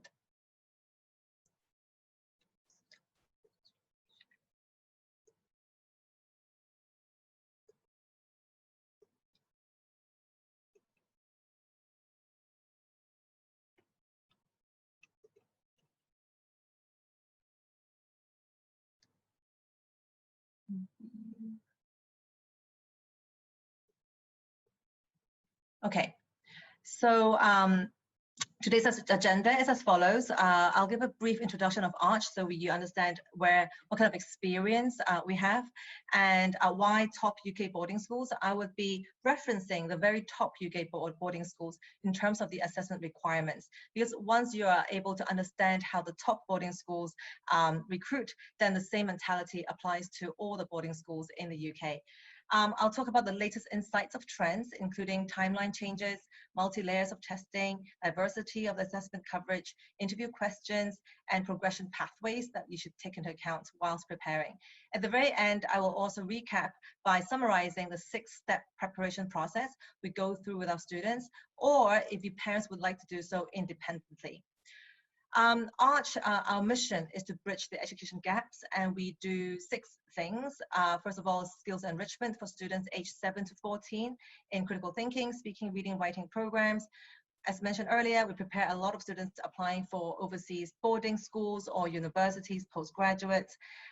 We provide all academic preparation support for all international curriculums. We are also the only education institution that is independent in Asia that is approved by a university. So we are the teaching institution of University of London. What that means is all the results we publicly share have to be 100% accurate. We help our alumni students land their first job or internship through our careers network, and we also run lots of nationwide signature programs through our nonprofit arm. Today, we are focusing on boarding schools admissions assessments. So myself, I went through boarding school, as Wallace mentioned, UK boarding, then UK uni. My brother actually went through prep school in the UK at the age of 10 before going on to in Winchester. My partner went through the US route, went to Choate. So we come with a wealth of personal experience and expertise in applying for overseas. Over the years, over the past 11 years, we've had amazing track record, both for boarding schools and universities.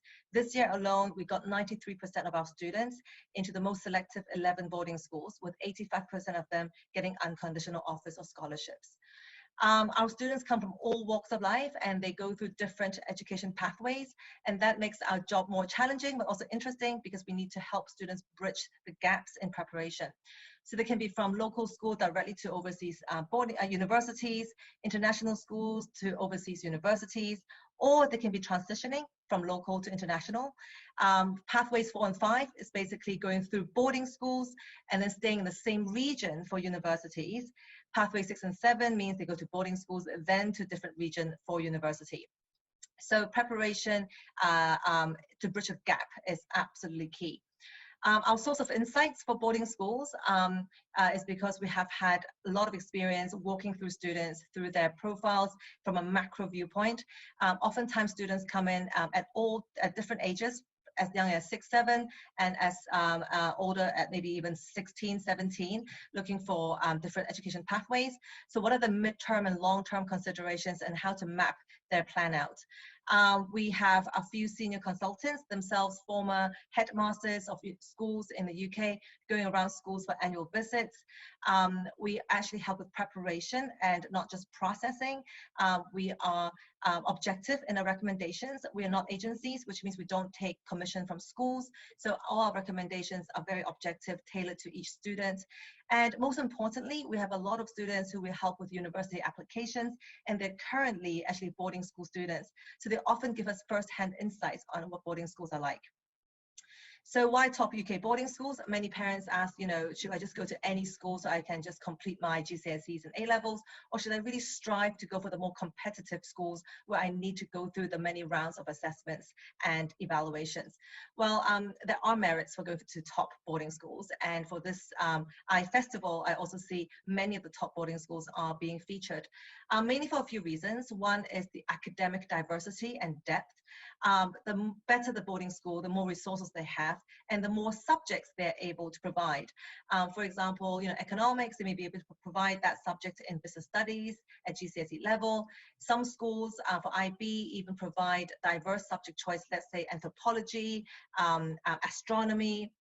So the more options they provide students, the more exposure they may have in identifying their interest and passion and their strength. In terms of depth, a lot of these top boarding schools would run competitions. They would encourage students to go for national competitions, and they would have the resources to support them in preparing for these competitions. Facilities, needless to say, a more top boarding school would perhaps have more resources. For example, this picture on the right, top right, actually is my school, Benenden, that actually has a state-of-the-art science block built a few years ago. And then, as you can see from the picture below, some of these boarding schools have really upgraded their pastoral care and their house facilities. Looks pretty much like a hotel. And so it really takes care of students' well-being as well. In terms of next step options and pathways, top boarding schools also are able to cater students to applying to global education routes and universities. Globalization, many of them now are establishing exchange programs and letting students do flipboard learning with schools from different countries to expose them to different regions and different people from different cultures. 21st century mentality, a lot of times, even Wycombe Abbey Hong Kong always talks about, grit, resilience in students. And Goddesden in this picture is one of those schools that actually has a yacht, which every single student over their education journey will have to take this boat out and survive on this boat. So the more top the schools, it is true that the assessment process will be more cumbersome, will be more selective, but it is still worth to aim high, because these schools will provide provision that is unparalleled. So now boarding school admissions, latest insights of trends. So referencing some of these more selective schools, they are all different in terms of gender mix, size, environment, history. The curriculum could be different. As mentioned earlier, some schools offer only IB, some schools offer a mix of IB, A-level, pre-U. The university destination may be different. Some schools are predominantly UK, some are more international, aiming for other regions as well. However, when it comes to admissions, they also differ hugely. Number of places could differ. Some schools are highly selective. They only take in a few students a year from Hong Kong. Some take in a bit more. Some take in at different age groups. The selectiveness is also different. Their selection criteria will be different, and I'll talk more about that later. And therefore, the types of assessments are also different.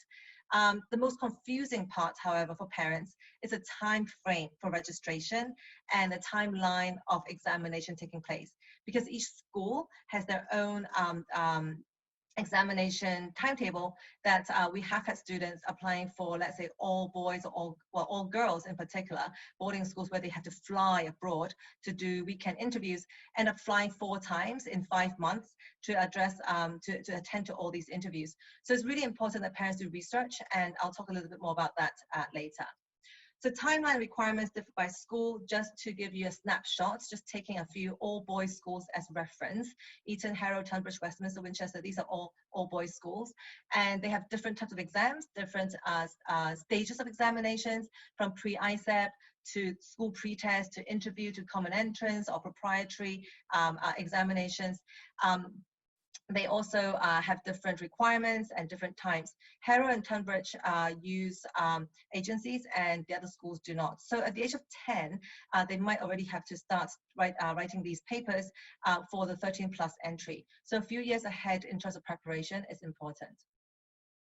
As you can see, the student, as an example, who was applying for this year, whilst his entry point is 2020, his preparation in terms of examinations actually predates 3 years. So he started his own pre-test in 2017 and doing all the other examinations, interviews, etc. in the following years. And if you're applying to other schools as well, such as Sevenoaks, Undo, this one's not all boys, then the timeline becomes even more complex. Multi-layers of testing. As we know, in Hong Kong, local school education pretty much looks like this. Students look towards the teachers for instructions, and therefore for Asian students, we are very much focused on grades. grades is the determinant factor. However, in overseas UK boarding school, even US boarding school education is very much about discussion-based learning. So this is what we would call in the UK boarding school a U-shaped table, where students sit together and they discuss a topic. What that means is schools look at a lot of other factors beyond grades, both schools and universities. So beyond grades, they look at additional standardized test scores. As I mentioned earlier, the pre-ICEPs, those are all different types of test scores. UCASET, all these terminologies parents would have heard of. These are all standardized tests. They may ask for essays, students to write their own personal statement to state why they want to go for this particular school, teacher recommendations, extracurricular activity profile, and ultimately interviews, whether the student is able to present and communicate their interests in a verbal setting. So usually the order of assessments are as follows. They would ask for your school transcripts and recommendations. Sometimes this is slightly of a lower priority for some of the top schools because they understand that some of the Hong Kong schools may not be as comprehensive in putting together the transcripts. So they would look more towards their profile, individual students' profile. They would look at their computerized tests, let's say the ICEP pretest, UCASET, CAT4, etc. Personal statement questionnaires, usually written by students, interviews, and these are quite varied in formats, and I'll talk more about that later, and ultimately conditional offers. Some conditional offers, they require papers to be done, and these are school proprietary papers. Some of these are really for screening, so if you do not pass it, they actually will not extend you the real offer. But some of these conditional offers are there so that they can see your ability for setting. Diversity of assessments. In general, the assessments cover English, which has two parts, comprehension and composition, maths, reasoning, verbal and nonverbal. Depending on school and age, some schools may require sciences, and occasional, some schools would require linguistics, history, RS, general paper. But depending on how selective the school is, the more demanding they may be with the requirements on exams. But most of the standardized tests, let's say UCASET or ICEP pretest, they would be focused on the first 3 points, English, maths, and reasoning. So what are the main challenges for Hong Kong students? Over the years, we've helped many students prepare for these examinations. And here are the few key gaps. For English in particular, will be the skills gaps. So for example, comprehension. A lot of schools in Hong Kong, especially local schools, may not do as much comprehension. They do a lot of grammar, vocabulary drilling. But when it comes to comprehension, answering open-ended questions, reading unseen texts, they may not be as familiar with it. Exam techniques, you know, a lot of these exams have marks and marking schemes. So are they able to really score all the points? That's down to exam techniques. Exposure, composition, for example, at a very young age for the UK, more selective schools, they already expect students to do both creative and analytical writing. So some children in Hong Kong may be more prone to creative writing and haven't done as much analytical writing. In that respect, we'll need to give them some exposure and bridge that gap. Maths, most Hong Kong students are quite well versed in mathematics in terms of ability, but when they write the paper for UK boarding schools, they're all in English. So are they as familiar with the English terminologies? Curriculum gaps, sometimes students are just not covering that particular area of maths in their current curriculum. It's not reflective of their ability, it's just that they haven't done it in their own school. So understanding the key stage, the UK system is quite important, and as you know, Howard mentioned just now about the Wycombe Abbey curriculum, if you're in that system, you're already doing the UK curriculum, so there wouldn't be that curriculum gap. But if you're in Hong Kong, attending regular, local, or even international schools, that could very well be the curriculum gap in maths. Reasoning, I will show you some questions later, but most students in Hong Kong would not have seen these questions. So actually giving them some exposure is key to ensuring that they actually understand what they're supposed to do with these questions. For sciences, many schools in Hong Kong actually don't do sciences until they're 10 or 11. And even if they do sciences, it's integrated with other subjects. But in the UK curriculum, in key stage, science is actually quite a prominent area. So there's sometimes some curriculum gap if science is required as an exam. Same thing for the other subjects. So the verbal reasoning, as I mentioned, I'll show you some questions, and this is just an example.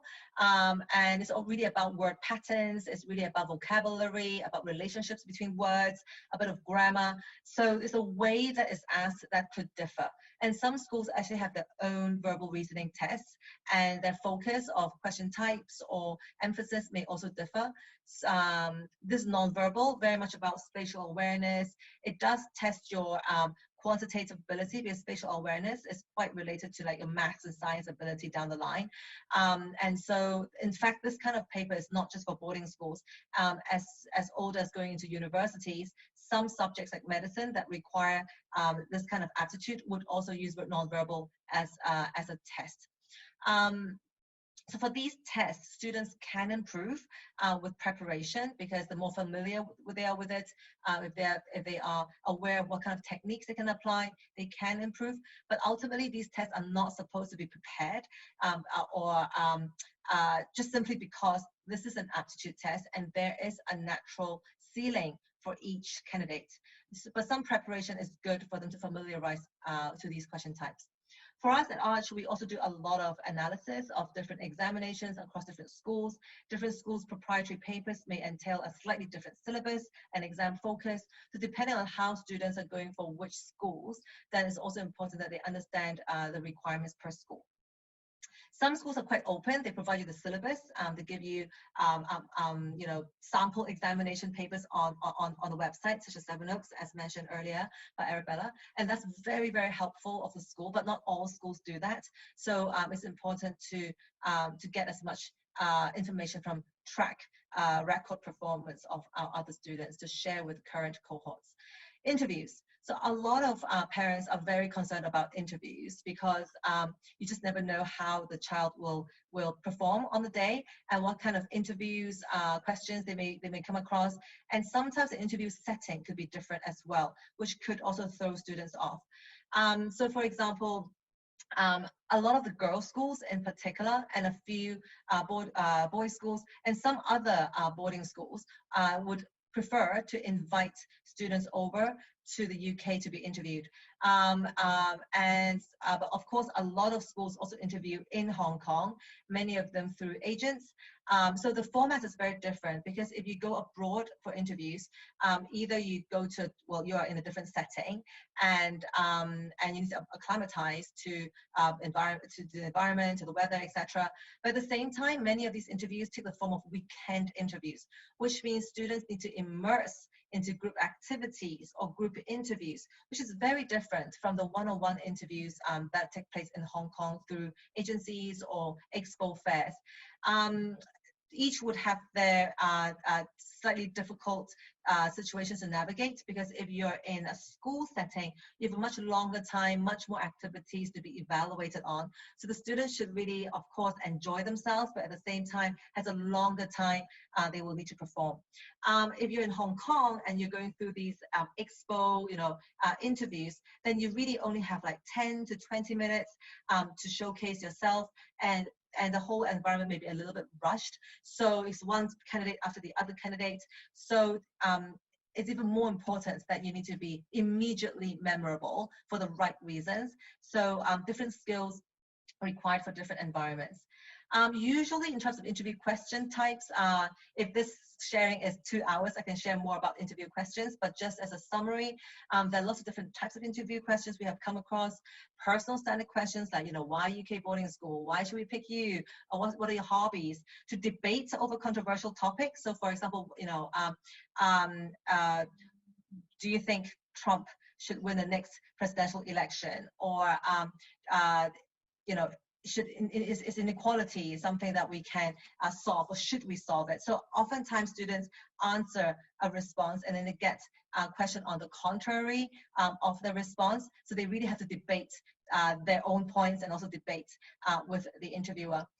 Impromptu literature, some schools like to take out poems or maybe an extract from a book and get the student to read it and then immediately share their thoughts about that particular piece of assessments extract. So with that then, it's really about students' ability to think impromptu, to reference their own academic knowledge and ability and skills to apply in person when they are probably a little bit more pressurized under the interview scenario. Alternative questions such as, bring a few objects in from home and share with me why those objects are such a highlight for you, or abstract questions such as, if you could invite a few people to dinner and some are dead or alive, who may you wish to invite? So all that is really just a teaser to get the students to share something that may be related to their own interests, and also to see if a student is able to address an abstract question, but also at the same time highlighting their own personality and attributes. Current affairs, as I mentioned earlier, increasingly linked to international relations. I had a candidate last year who is aged 10, 11, and was actually asked about global current affairs. It's actually really interesting how children nowadays are much more exposed to these topics, and therefore interviews are also picking up on these questions.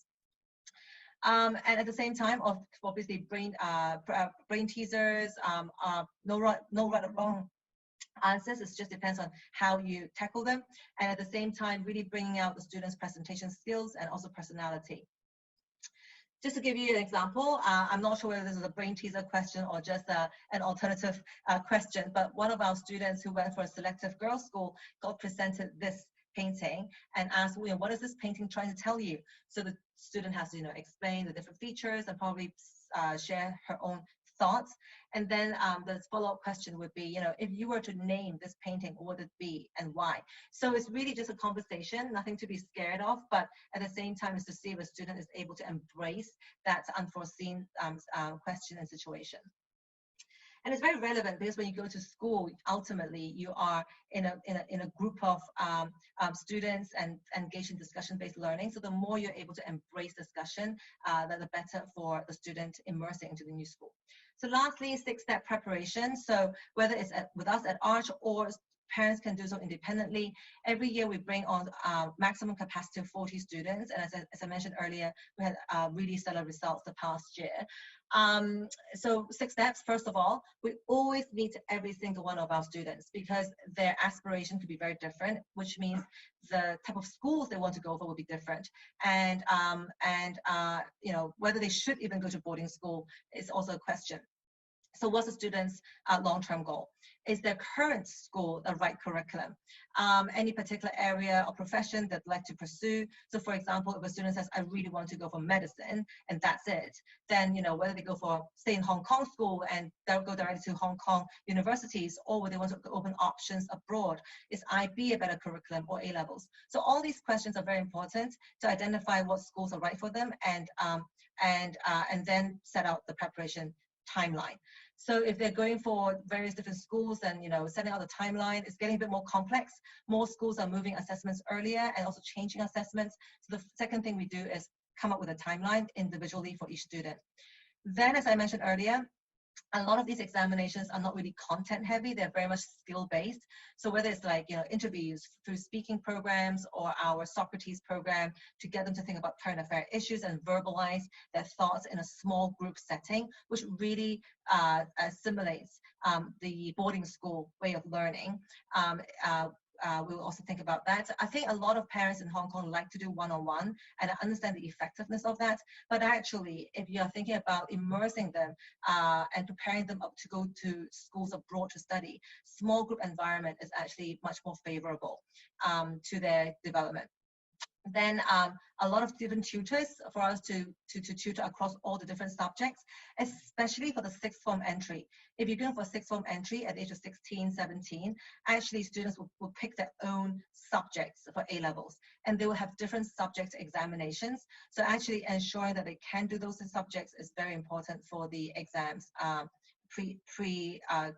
application exams. We have our own mock papers to monitor their progress, to make sure that they are at the right level for the particular school they are applying for, and different schools will have different standards. Bolstering up their academic interest and profile. These are just some of the projects we work with our students. The one at the bottom is really interesting. This is an age 12 boy who is very, very talented in maths, but lost interest in maths because he didn't see the relevance of his maths interest at school, etc. So we actually did a superhero series with him and used math to prove or disprove the authenticity of these superheroes actions. So, you know, I think this kind of thing really makes a student interesting and something for them to talk about in interviews and beyond. So to recap then, today we went through a little bit about what we do at Arch, why parents are encouraged to aim high and go for some of these more selective top boarding schools, which would naturally entail more examinations and assessments. And we talk about the latest insights and trends, what has changed and what are increasingly more competitive for these top schools. And at the end, you know, what are the key 6-step preparation for parents whether they want to, you know, get extra help or be aware independently to ensure no gap is missed in the preparation for these top schools. Thank you. Thank you, Jennifer, for your presentation and providing all these resources and materials for our attendees. So we're getting close to the end of this session. So before I let you go, I would like to ask just one question. Now, if parents are interested in Arch Education, your services, when's the best time for them to approach you if they're interested in applying for UK boarding schools? Actually, we have children coming quite young, but it really depends on what age they want to go. If they want to go at age 13 and they're a boy and they want to aim for all boys schools and testing actually starts at age 10, then preparation of course should start at age 8 or 9. But if they're thinking of going to boarding school at the age of 16, then they don't need to start so early. So it really depends on case-by-case basis. So we meet all our parents to establish that timeline. Great, thank you, Jennifer. And just the last thing before I let you go, do you have any parting words for our attendees today? I would say, you know, be open-minded. There are so many options out there, so many different curriculums, so many different schools. And I really do agree with the comment that was made by a previous speaker that if you can, do visit the school because you can smell the school. And there's a lot of qualitative elements that no consultants can really explain, and it's very personal. So do visit the schools if you can and meet the people, meet the heads, etc.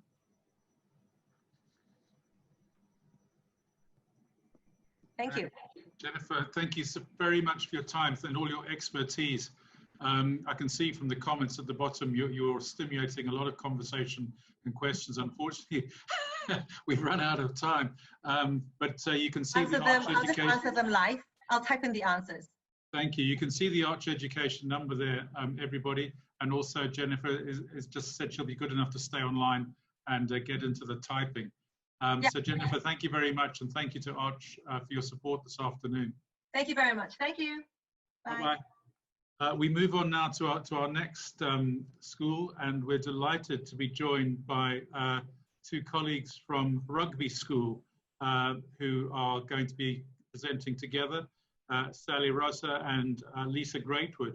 So you're both very welcome. We had a chat yesterday, but it's good to see you as we go. And we've got loads and loads of people I can see at the bottom of my screen poised to listen to your words. So you're very welcome. Sally Rosser is the Deputy Head Pastoral at Rugby School and has been a house mistress for 4 girls' boarding houses over her teaching career. Sally joined Rugby the year the school became fully co-educational and has seen her 4 children go through as pupils at the school. Her main responsibilities include working closely with the housemasters and house mistresses and working closely with the counselling and medical teams and with the head of PSHEE. Lisa Greatwood is assistant to the Deputy Head Pastoral, who is Sally, and joined Sally for this presentation. Lisa teaches philosophy, theology, biology, RS, I think you put in when we spoke yesterday, and PSHEE. Lisa is also the assistant chaplain at Rugby School. Lisa has served for a significant time at Rugby School, and prior to that was a long-serving member of the teaching staff at Stowe School, another one of the great British boarding schools. You're both very welcome, and we look forward to all you have to share with us on your topic, which is well-being in a student's journey through senior school.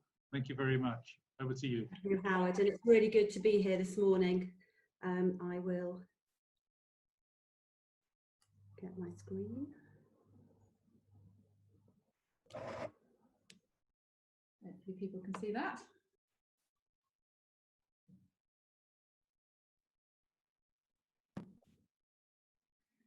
So good morning, everybody. Is that all right, Howard? Can you see the screen? Perfect. Well done. Brilliant. That's the first step then to the well-being from our perspective. I'm going to leave you to it now. Thank you.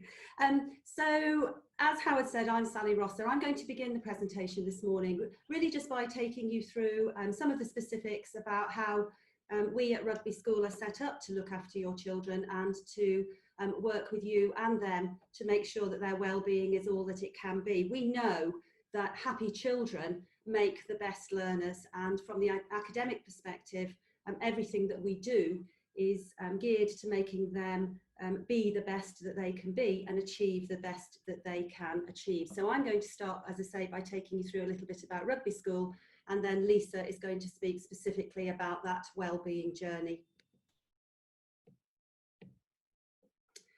So Rugby School is located in a West Midlands market town, very well situated right in the centre of England for international airports, about 50 minutes on the train from London, very good accessibility to Heathrow Airport, Gatwick Airport and Birmingham Airport. The school was established, like many big independent schools, many years ago, 1567.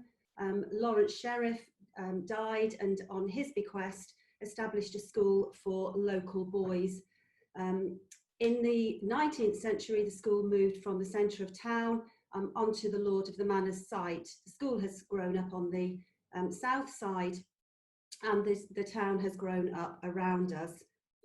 We first took our sixth form girls in the 1970s, and in 1993 we became fully co-educational. So we have been doing, if you like, co-education with boys and girls for a long time now.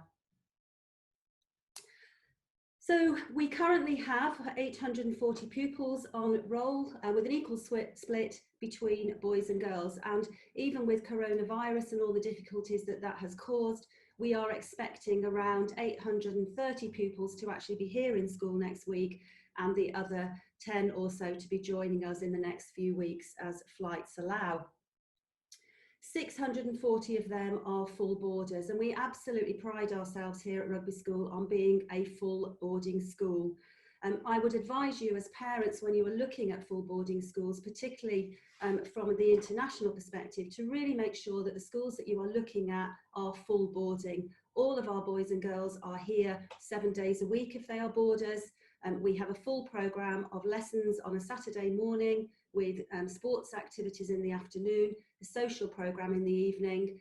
We have chapel for the whole school on Sunday, and nobody goes home except the 200 day pupils that we also have. So the day pupils come in for 7 days a week, but they don't sleep here. 18% of our cohort are international students, and they come from literally all parts of the world. Just out of interest, we have a house at the moment that's set up. Term doesn't actually begin here until tomorrow, but we have 57 international students who have been here quarantining with us for the last couple of weeks, and it's been an absolute joy to be working with them.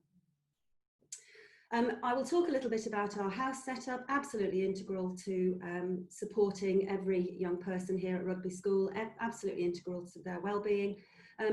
The houses are small units, about 50 children per house, with 10 in each year group. So when you do visit a boarding school or you're doing your research, do look at what the structure is like in the boarding houses. Here at Rugby, 10 children in each year group. Each house has each year group from 13 to 18-year-olds, and we think that is a really good mix and a healthy way to be.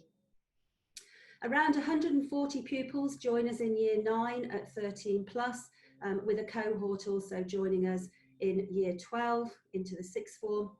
And we're very excited that in 2021, we will be introducing the International Baccalaureate. Alongside A-levels. Alongside A-levels, thank you, Lisa. This is why we're presenting together. So we have 15 houses here at Rugby School. We have 8 girls' houses and 7 boys' houses. The reason we have 8 girls' houses is because we have a specifically sixth form girls' house. We still find that an awful lot of girls are wanting to join us for the sixth form. They may have been at girls' day schools here in the UK, or they may have been at girls' boarding schools and want to come for a co-educational sixth form. Each of the boarding houses has 3 resident staff. There's a house master or a house mistress. They are well supported by a matron. The matron looks after the domestic running of the house and the health and welfare of the boys and girls. And there's also a deputy house master or house mistress living in the house too. They get to know the children particularly well. On top of that, we have a team of tutors attached to each boarding house and the day houses, but each boarding house. Every member of staff, apart from the headmaster, is a tutor in a boarding house. And as a tutor, I will get to know my tutor group really, really well. And we feel it's very, very important that every boy and girl, whether they're at Rugby School or any school, is known and really well known by at least one person. Inevitably, they'll be really well known by many more, but the tutor is that person who does get to know their tutees really, really well. So the houses, as I've mentioned, are set up really as family units. What you can see here is a photograph of a lunch in a girls' boarding house. Lunch is a more formal affair. Everybody is in uniform. You can see that there are some adults eating with the house. The resident house staff eat 3 meals a day with their houses. So they will have breakfast, they will have lunch, and they will have supper with their boarding house. And again, it really means that they are getting to see these young people. They're getting to know them as they walk into the dining room. They can see what their mood is like. They can watch what they're eating. They can see whether they've had a good night's sleep. They can just sit and have informal chats. Lunch is a more formal affair. As members of staff, we go round to the houses and we'll eat with the boys and girls as well. Breakfast and supper are much more informal affairs. All of the laundry is also done in the boarding houses. So it really is like a home from home. By the laundry ladies. By the laundry ladies. And the houses have a real sense of community. And as we heard Jennifer saying at the end of her presentation earlier, you know, when you visit any of our schools, you know, you will really get a feel as soon as you walk in. This is Bradley House. As soon as you walk through the door at Bradley House, you'll get a real sense of what Bradley House is like. And that's very, very important for you as parents. This is not my quote here. This is from the Good Schools Guide recently.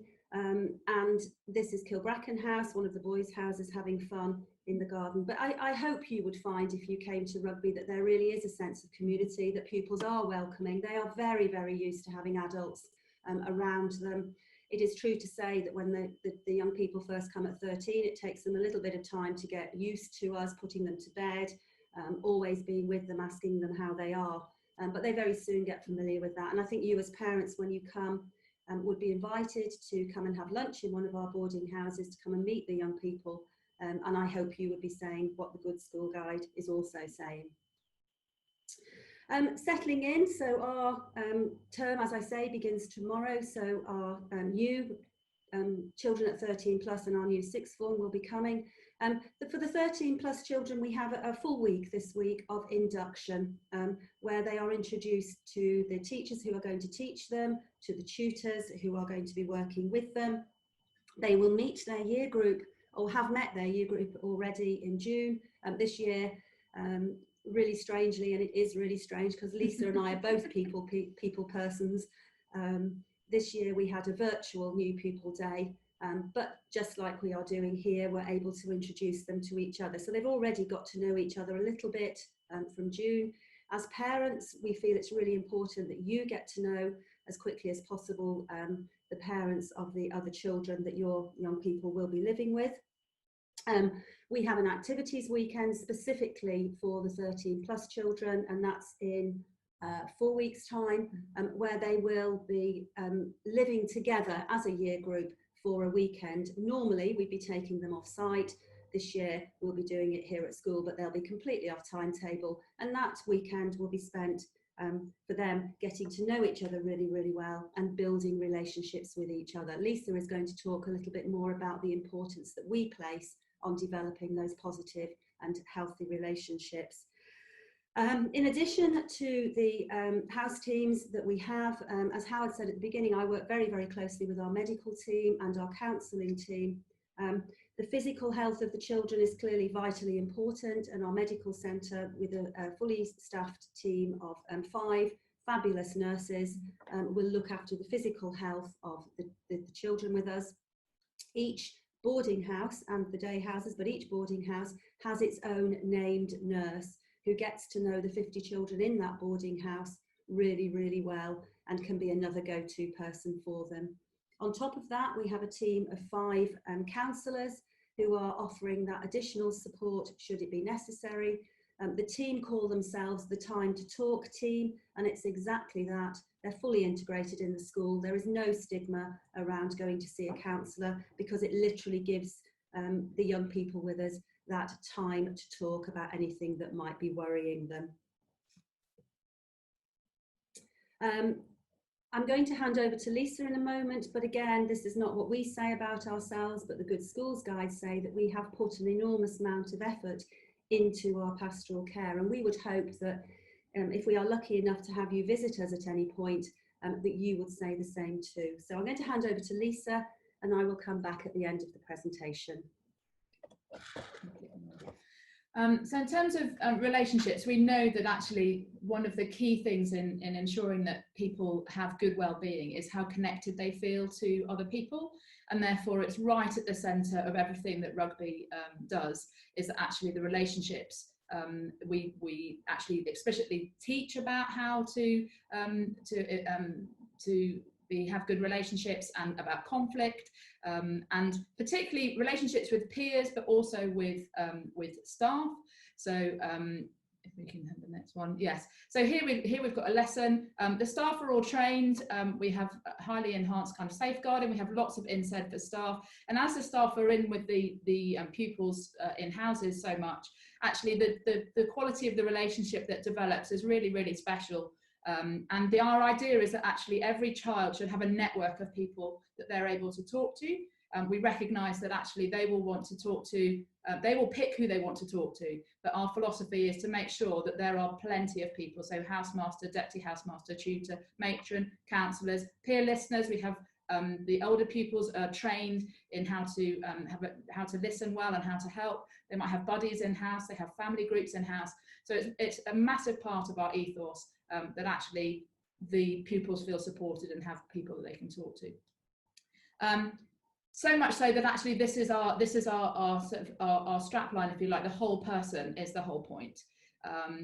This is what Tatler School Guide has said. And I'm going to go through some of the things that we have on offer, and many schools will have similar activities. So if you're visiting schools, do ask them what kind of things they're putting on, because actually that will give you a good idea of how every individual, how they can actually enhance and kind of stretch and challenge themselves in lots of different areas. So our philosophy is to try to stretch and challenge in a really supportive environment, so that actually the pupils and students actually discover that they are so much better than they think they are in many things. Now, obviously, Rugby School is well known for being the place where rugby football was invented, and so obviously rugby is very important. The boys will be introduced to rugby football if they haven't played it. People who haven't played it before find that actually they really enjoy it. They're really looking forward to coming back and actually sort of doing some rugby training with COVID's kind of restrictions.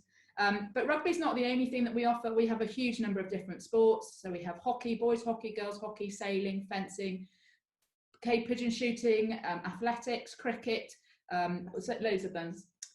With the other things that we have, because we know that, well, with sport, We know that actually exercise really helps to improve stress relief and those sort of things. So actually all pupils will participate in sport, but as they get through the school, they get to choose which ones they want to specialise in. Music, this is our TSR, this is the orchestra playing, lots of different places that people can do music, recognising that actually, you know, music is a brilliant outlet for stress, and the kind of link between well-being and music is very, very well known. All pupils will actually participate in a house singing, which they love. It's the sing-off, we call it, which is really, they really, really enjoy that. Other activities that kind of help to enhance and bring out people's kind of passions, drama. We have a very full programme of drama that goes on with 2 major plays. We've got a house play event, which anybody can attend, kind of improvisation groups, Lambda exams. Again, kind of exposing pupils to things that they might not have done before and that actually they might really enjoy and discover that they've got aptitudes in. As well as that, we have what we call enrichment, and in the lower schools, or in the middle school rather, so in our years 9 and 10 and 11, this is sort of more prescriptive, but there's all sorts of different, so during the day we have a period of time on a Wednesday afternoon for the lower school where they do different types of activities. So this here is a creative writing group, but we also have sort of things to do with diseases. We have societies, we've got history societies, medical societies, engineering societies. There's a massive, I do encourage you to have a look at the calendars of the schools that you're looking at. Our calendar certainly would give you an idea of the kind of societies. Each week we probably have 3 or 4 different societies that pupils can go along to kind of open their horizons. Some might be political, so we might have speakers coming in to talk about politics or law, but sort of again, the whole person is the whole point. Chapel, so I'm the assistant chaplain, and actually my goddaughter is looking at coming, and she said, is Rugby really religious? And I said, we're not religious in the sense that it's not, it's all about personal contemplation and personal kind of experience. We have a wonderful chapel. Mr. Horner is the chaplain, myself and Dan Shaw is the other assistant chaplain. We meet 3 times a week during the week, so Monday, Wednesday, Friday and Sunday, and it's very short. It's about 20 minutes during the week, and the idea is to have a bit of time of quiet, to be thinking about the big questions in life. We do have the school has Christian values, but all faiths or none are welcomed. I would encourage you to ask the pupils what they think of chapel, and there will probably be some kind of chapel type thing in all the schools that you go to visit. We're actually, with COVID, we can't all meet together, and actually the pupils are really sad about that. They thought they would be cancelled together. We have managed to get 3 houses together, and they're very happy about that, although we can't sing. And at Rugby School, we like to sing. Rugby 360, this is our community action programme, and this is part of our Wednesday afternoon activities. And we think it's really important for students actually not just to be in a little bubble within school. So this is actually social services activity where pupils will go and visit people in old people's homes. Often that's the highlight of their life. My uncle is 94 and he has people going to visit him, and I can tell you that it really is important to him. There's social service music. We go into some sort of youth offenders institutions and do sort of drama. There's riding for the disabled. There's about 40 different activities that they can choose from to do when they get into the upper school, and they really enjoy that. So 360 kind of, it's, you know, looking around at the whole of the environment. We don't want to be inward looking but outward looking. And then challenge. At Rugby and at many schools, the idea of actually sort of trying things that you've never done before and putting yourself in situations which are challenging and kind of test your resilience, you know, your adaptability, your flexibility, we think is really important. And as a result of that, we have lots of different trips that people can go on. This is a trip to Bolivia. So we have a big trip every 2 years where the pupils will go for 3 weeks. They'll be camping out for 3 weeks. It's pretty hard, but they grow, you know, it's wonderful. You see them go from teenagers into young adults. I happen to have been on quite a few of them. I've been to Peru, Nepal, Bolivia, Madagascar, and the change in them as they have more autonomy and actually are in an environment opening their eyes to the world is just fantastic. We have sports tours, we have more individual trips as well. So the idea is that actually we want students to be able to try as many things as possible, to challenge themselves. Sometimes sometimes things go wrong, but actually that's brilliant because they can learn from those to actually make them able to not just kind of survive at university and in later life, but to absolutely flourish and to thrive. And just to finish, really, we're very aware that looking after your children is very much a partnership between us and you, and we hope that we look after our parents well as well. We expect that our international parents will all have guardians here at school, and many of the guardians, it's really, really important to make sure that you choose the right guardians for your children. But the guardians are a real support for the international students, because we appreciate that from your perspective, it's not always possible for you to come over for leave out weekends and exi out weekends, which we have.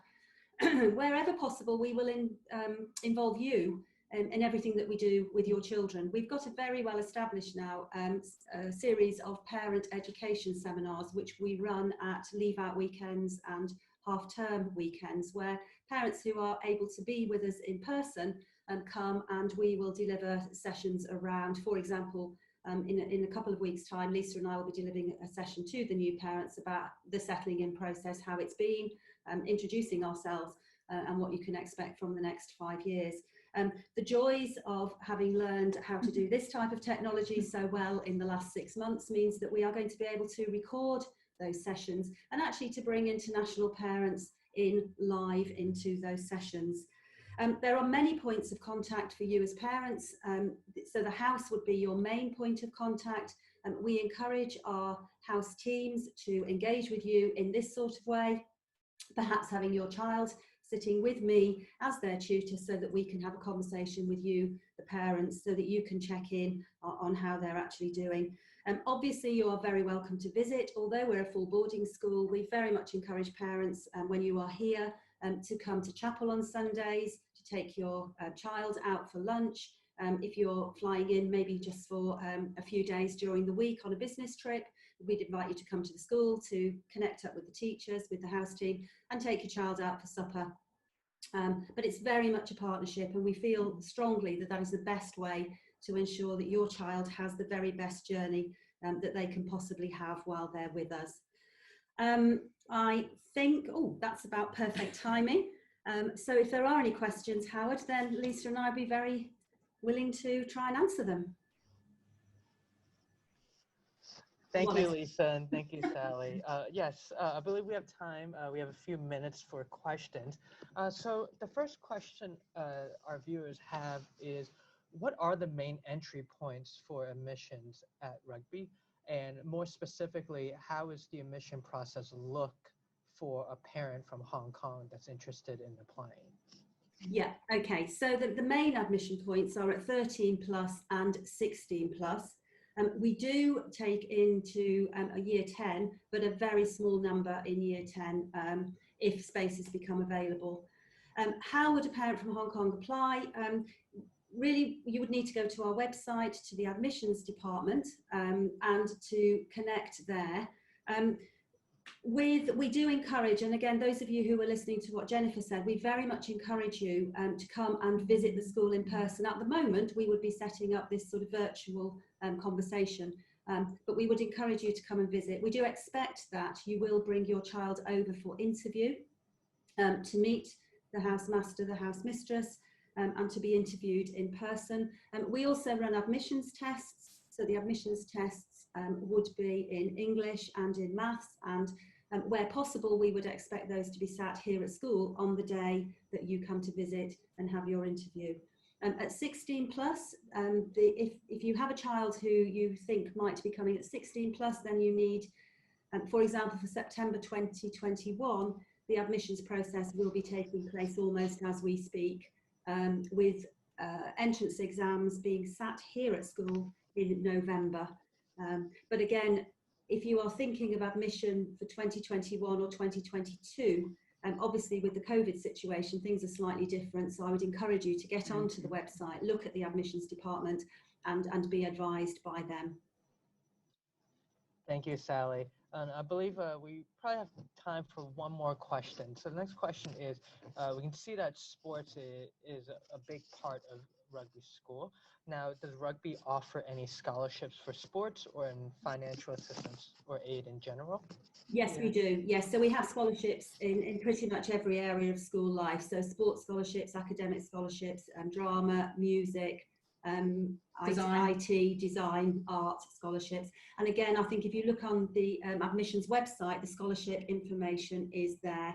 But yes, absolutely. And we encourage applications. We give a lot of scholarships out, actually, where if the child is right and they are to the scholarship standard, we don't limit the number of scholarships that we award. We want the right children to come here to Rugby School. Great, thank you. And thank you, Sally, and thank you, Lisa, for joining us today. I really appreciate all of the insights and information about Rugby School. Now, before I let you both go, do you have any parting words for our attendees today? Yeah, I think my parting word would be that here at Rugby, we absolutely believe the whole person is the whole point. I think it's really important that when you visit a school, you find out, is it really full boarding? Because for you as international parents, that is crucial. Is it really full boarding? Is there a proper school community at the weekends? And how will you look after my child? Because we know that you are giving us your child to borrow, if you like, and it's very much a partnership. So you know, we are very appreciative of that. So find out what's really going on in school. That's crucial. Thank you, Wallace.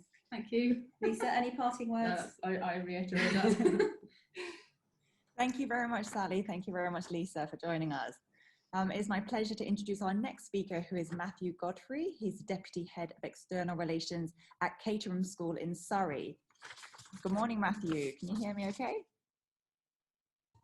Yes, I can. Hi, good morning. Okay, I'm going to introduce you whilst you set up your PowerPoint. Let me tell you a bit about Matthew. Matthew teaches English at Caterham School, and he's also the Deputy Head with responsibility for all admissions. His 3 children, 1 daughter and 2 sons, are all currently studying at Caterham. And over the past 20 years, Matthew has taught in 3 of the UK's top independent schools. He was a boarding housemaster at Brighton College for 6 years before moving to Caterham School, where he's been in the post for 7 years. Matthew started his career working for Global Management Consultancy, but he describes his decision to train as a teacher, and I quote, "one of the best decisions I've ever made," end quote. So true, Matthew. Very, very good profession to be in. I pass the floor to you. Thank you very much for that introduction, and I hope I can be heard loud and clear. Is that correct? Can I be heard? Good. I thought I should just check. So, well, good day to everybody who's listening today. It's my pleasure to speak to you here from Caterham School. And as you've just heard, I'm Matthew Godfrey. I teach English here, but I actually oversee all of the admissions into Caterham School. And so in that capacity, I very much hope that I can welcome you to visit us here at our school one day. In fact, we have been so delighted this week, just 2 days ago, to welcome all of our pupils back into our school. It's a beautiful day here, and so we're all feeling very positive, particularly after all the difficulties that people have had. So anyway, I'm going to go through a few slides now. The first slide here shows our school slogan, which is Inspiring Education for Life. I will tell you a little bit about the school today, but it's really important that in our heart here in Caterham School, we want to inspire our pupils. We want them from day one to feel happy here and to go out into the world bolder and better people. So in this picture, you can see a little bit of the valley where Caterham is set. The first thing I want to tell you is we are blessed with a beautiful setting. We have our own valley here at Caterham. We have 200 acres. There is woodland, there is open space, and there are wonderful facilities. It's also incredibly convenient. We're just basically in South London. We're very close to Heathrow and Gatwick airports, and so we are accessible. And importantly for all parents, it is a very safe campus because we are blessed to be in a village called Caterham, which is just on the edge of London with a train service into London. But it is a very quiet and safe neighbourhood to be in. And I very much hope, as I say, to welcome you here one day. Caterham is proudly strong with its academics. And we are consistently one of the top performing pupils on a number of levels, not least academic results. But most importantly to us, pupils who come here do better than they can expect normally. That is what we call adding value. And at both at GCSE and A level, we have consistently shown that pupils overperform. They do better than they might do elsewhere. And we're very proud of that. I'll come on to the reasons why that is later, but at A levels, we were delighted this year that 36% of our grades were the top grade. That is a record for the school because we seem to be getting a little bit better every year, but it has always been the case that our pupils do very well at A level. So those are just some figures for you there. Same goes for GCSE. At grade 9, which as you probably know is the top level for GCSE, 40% of our grades this year were the top grade, and 66% fell in the top 2 grades, grades 9 and 8. And so as it says in italics on the board, the average grade profile for a Caterhamian is 10 grade 8s. So we're very proud of our pupils who have performed so well over so many years. But you'll notice on this slide at the bottom, even though we are proud of our academic performance, we do aim for a balance. We feel we set a perfect balance between academic rigour and pastoral welfare. And we see those two things as connected. We think that a bright pupil who wants to do well academically, there is no reason why they shouldn't enjoy that aspect of their life, as well as, of course, enjoying an environment where they feel comfortable, safe and happy. This picture shows some of our pupils outdoors. We're very keen on the outdoors. We are blessed with beautiful sight, including woodland that you see here. So we do want people to get out and enjoy themselves. And you will see that for yourself if you visit us here. Oxbridge is an important aspect of life, not the most important, but it is important for you to know that many of our pupils do aspire to go to the top universities. And the numbers on the slide here show you the number of pupils from Caterham School who go to Oxford or Cambridge each year. It represents about 10% of our leavers every year. And we are very proud of that record. That is a very good record of success. Of course, not everybody wants to go to Oxford or Cambridge. It is really important for you to know that a priority for us when your children reach the sixth form is to give them very detailed guidance as to what will happen to them after school. So as I say, some will want to go to the top universities, some will want to go to other universities, maybe Russell Group universities, which are also fantastic universities in the UK. Increasingly, some wish to go abroad and study either back home in the country where they came from or maybe elsewhere. Some of them go into business straight away and go through a degree apprenticeship whereby you get a degree while working in the workplace. Anyway, so the point is, whatever our students' aspirations, we set the bar high. We challenge them to be the very best person they can be.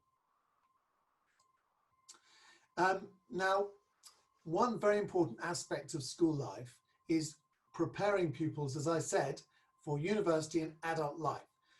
Even though we are blessed with inspiring teachers, and that is the core of what we do, that is not good enough if the pupils cannot learn for themselves.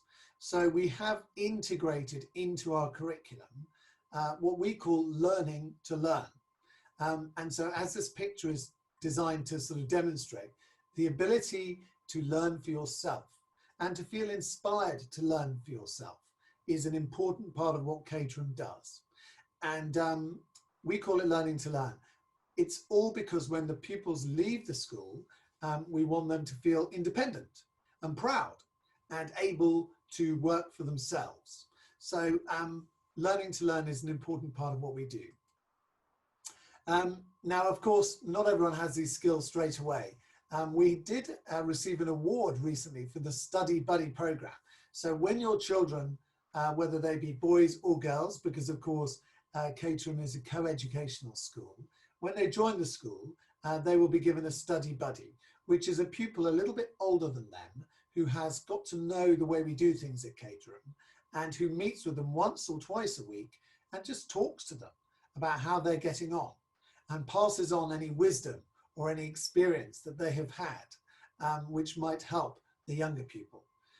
It's also a great way to bring the community together and to get people talking to each other. And that is something I will refer to again later.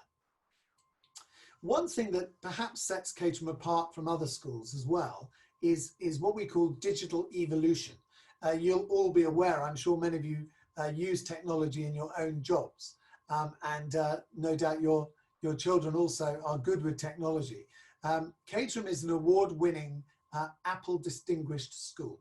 Now what that means is even though we still value and cherish conventional teaching, all of us teachers here have been trained to use technology in an innovative and educational way. So every pupil who joins our school is given an Apple iPad, and they will use that not only to organize themselves, but also it is used as a tablet in schools in classes, in a very innovative way. And we were very proud to get this prestigious award about our use of technology. We want pupils to understand the power and the use of technology. We also want to teach them about the some of the dangers, should we say, or some of the apprehensions people have about technology, not to be too dependent on it. So that's an important part of what we do here. Okay, so I'm fully aware as a former housemaster myself that you'll be interested in who is actually looking after your sons and daughters when they arrive in the school. So I'm assuming that all of your children will be boarders. Now, Caterham has a very interesting organisation, which is that we have a school of about 930 pupils. With a smaller boarding community within it. So we have 175 boarders in our school. We think that is just the perfect number because it is a very warm and close-knit community, the boarding community, where everybody knows each other. We have a wonderful mix of personalities and nationalities in the boarding school. We have about 17 different nationalities at this point in time in the boarding community. And what we find is when the boarders arrive here, they feel immediately part of the family. The picture here shows Mrs. Quinton, who is in charge of all the girls in the boarding community. But the other advantage the boarders have is that during the day, they are mixing with a much greater pool of people, all of whom live relatively locally to the school. So we have British boarders, we have international boarders, and the day pupils befriend the boarders and have lessons with them during the day. So we are fully integrated in that respect. One of the reasons why Caterham is so popular, and one of the many reasons, is because of the quality of the boarding provision and the experience the boarders have. The boarding community is really the heart and the hub of the school. So, yeah. This slide just shows somebody swimming. We have a beautiful swimming pool, a 25-metre pool in our sports centre here. But the other pictures on the slide just really demonstrate the need, the importance of things outside the classroom. We are a very busy school. And as I speak to you now through that door behind me, there is all sorts of sport going on, socially distanced, of course. But the pupils are outside taking exercise, getting to know each other. So whether it be music, drama, sport, activities of any kind, it is an important part of school life. We do them at lunchtime during the day, every day, and we do them in the evenings as well before many of the children go home, and we also do them at the weekends. You may know that Caterham, of course, is famous for its school, Caterham School, but also it's famous for a make of car called the Caterham car. This is it on the slide. Really sporty, very fast little sports car. And every year, a team of our pupils come together and make a Caterham car. We are given the kit and they make it, and then it is sold back to the company. So it's just one example of what we call the innovative spirit of our school. And we're always looking for new projects, new opportunities for our pupils to get involved in. And one aspect of that is what we call innovative learning, which I mentioned briefly. But we want, as the slide says here, we want our students to leave as accomplished problem solvers and innovators. We are trying to educate our children to understand that when they leave us and go into the adult world, well, that world is changing all the time because of technology and different types of jobs. And we want them to be nimble and on their feet so that they are prepared to face any challenge that comes their way. So this boy in the slide is using an advanced form of Lego to build a robot. It's just one example of the kind of thing that we get our students to do to kind of keep them on their toes outside of lesson time, to really develop all sorts of problem solving skills. Okay, so we are a globally minded school. We are blessed with an international community. We are on the edge of London. We are an outward looking, globally minded school. We keep in touch with all of our pupils once they've left, and we ask our pupils to advise and support. We ask our alumni, our former pupils, to advise and support pupils as they make their decisions what they're going to do when they leave our school. This slide here also shows the international opportunities that our pupils have. We have sister schools in both the United States of America and also Tanzania. And they're two totally different types of schools. And when they're in the sixth form, our pupils have a chance to go and see them and spend time in there. We also have partnerships with other schools in the UK of very different kinds. We believe that it's all part of our experience at Caterham is to get pupils outside their normal comfort zones and witnessing other cultures, seeing the way the world operates on a wider level. Okay, so I'm coming towards the end of my presentation now, and I'm looking forward to answering any questions you might have. I think this slide for me is important. It just shows how students leave confident in their ability to lead. Now, not everyone when they arrive in school is a natural leader. If they want to become a leader, we're going to help them do that. Some pupils may choose as they get older not to be leaders of organizations or whatever, but we want them to feel that they can if they want to. So we are a school where we're trying to build dreams and give pupils the confidence to do whatever it is that they want. Okay, so I've already talked about boarding, but we really, I did want to include this slide for you because it's likely your children will be boarders in our school. The bullet points on there show everything that we do for the boarders, and I am very proud that particularly in Hong Kong and China, we have a long and proud history of welcoming pupils who literally, they love our school. And I'm very privileged in that I get to visit cities in China, and I come to Hong Kong once a year. Sadly, I won't be able to come this year because of coronavirus. And every time I go, we have a celebration with our alumni who are now living in those places. And they always speak very fondly about Caterham School, and that is really important to us. Because let's face it, we want our school to be somewhere where they have memories they can cherish. And while some of those memories will be in the classroom, there will be inspiring teachers who they remember for the rest of their lives. The reality is many of our best memories at school are collected outside the classroom. And so I did want to just emphasize the point that we are a very strong community, and people who leave Caterham School do so with lifelong friendships. Okay, so I thought it might be helpful just to finish on this slide, because I very much hope that you will be interested in applying to join Caterham School. We are a very popular school. We are a selective school. It is competitive entry, but nonetheless, when we're assessing pupils, we don't only look for academic ability, we look for personality and character, because we want to bring in all sorts of different people into our school. So just a few headlines on the slide there. If you're looking to join us, if your children are looking to join us aged 13 into year 9, the deadline for applications is the 19th of October.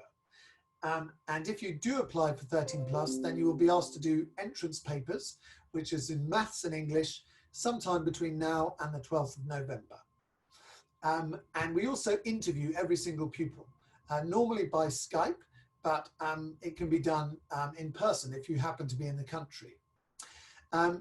Similar dates for 16 plus, so we do have pupils joining us just for the last 2 years, the sixth form at Caterham School. The closing date for those applications is just a little later, 28th of October.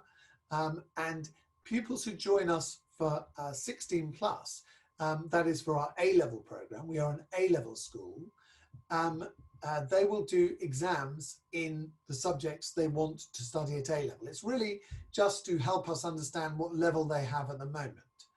And those exams will take place between now and the 12th of November as well. So I've put a link on that slide to our admissions website so you can read more about the process. If you have any questions or you want any instructions or any information at all, I would encourage you to contact my colleague, Mrs. Alison Hill, at that email address. She will advise and deal with any kind of inquiries about boarding admissions. And of course, she can always refer you to me should you want to know anything more. But anyway, thank you so much for listening. Wallace, I see you popped up on my screen again. I'm now coming to the end. So I don't know if anyone would like to ask me any questions, but I'm here to answer if you'd like me to. Shall I stop my slideshow now? Matthew, you can keep it on. Thank you.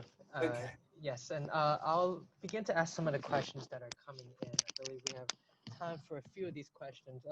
I think the biggest question that we're seeing now with a lot of viewers is regarding entry and admissions.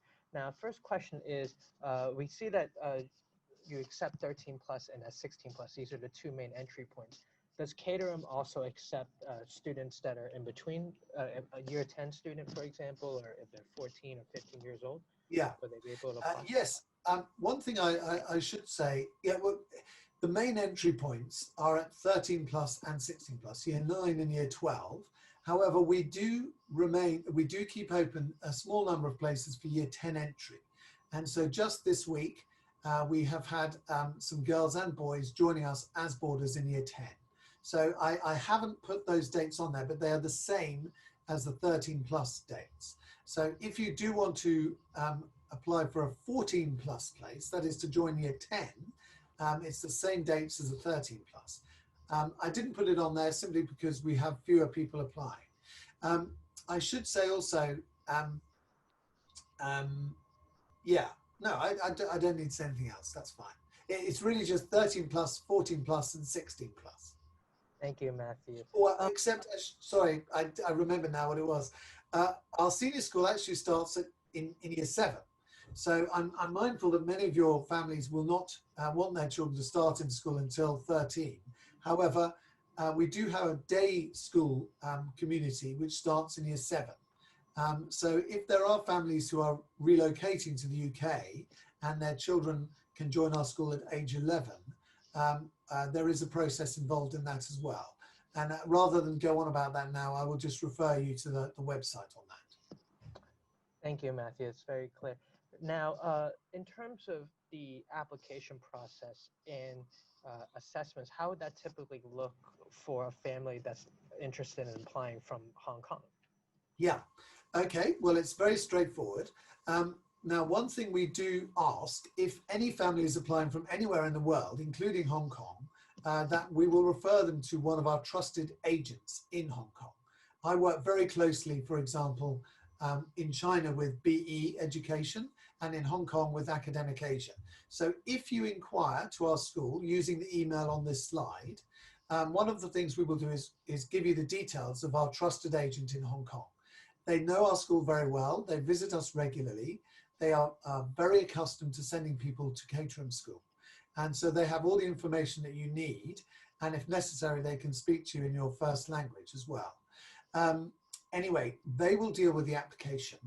But in a nutshell, what will happen is you will have an initial conversation with the agent, which in Hong Kong is Academic Asia. You will then arrange a date to have an interview with maybe me or one of my colleagues here at Caterham School, which will be arranged via Skype. And you will also arrange to have an exam. And there will probably be an exam day, which the agent hosts for anyone who's interested in our school.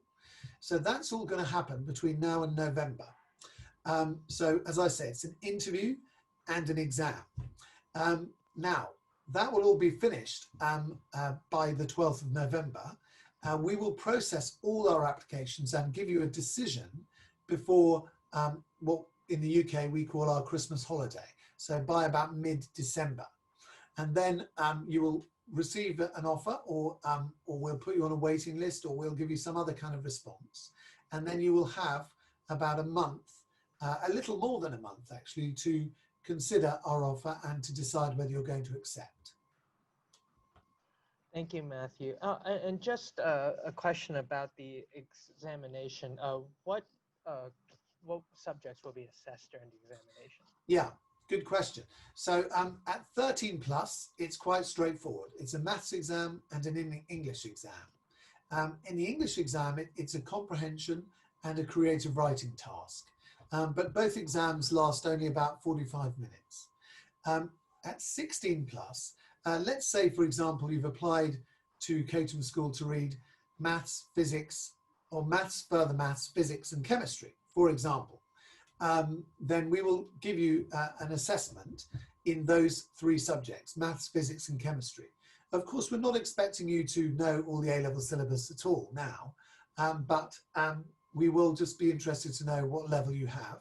We will also assess your English, just your English writing skills, because that's the case for all people. We need to know what level of English you have.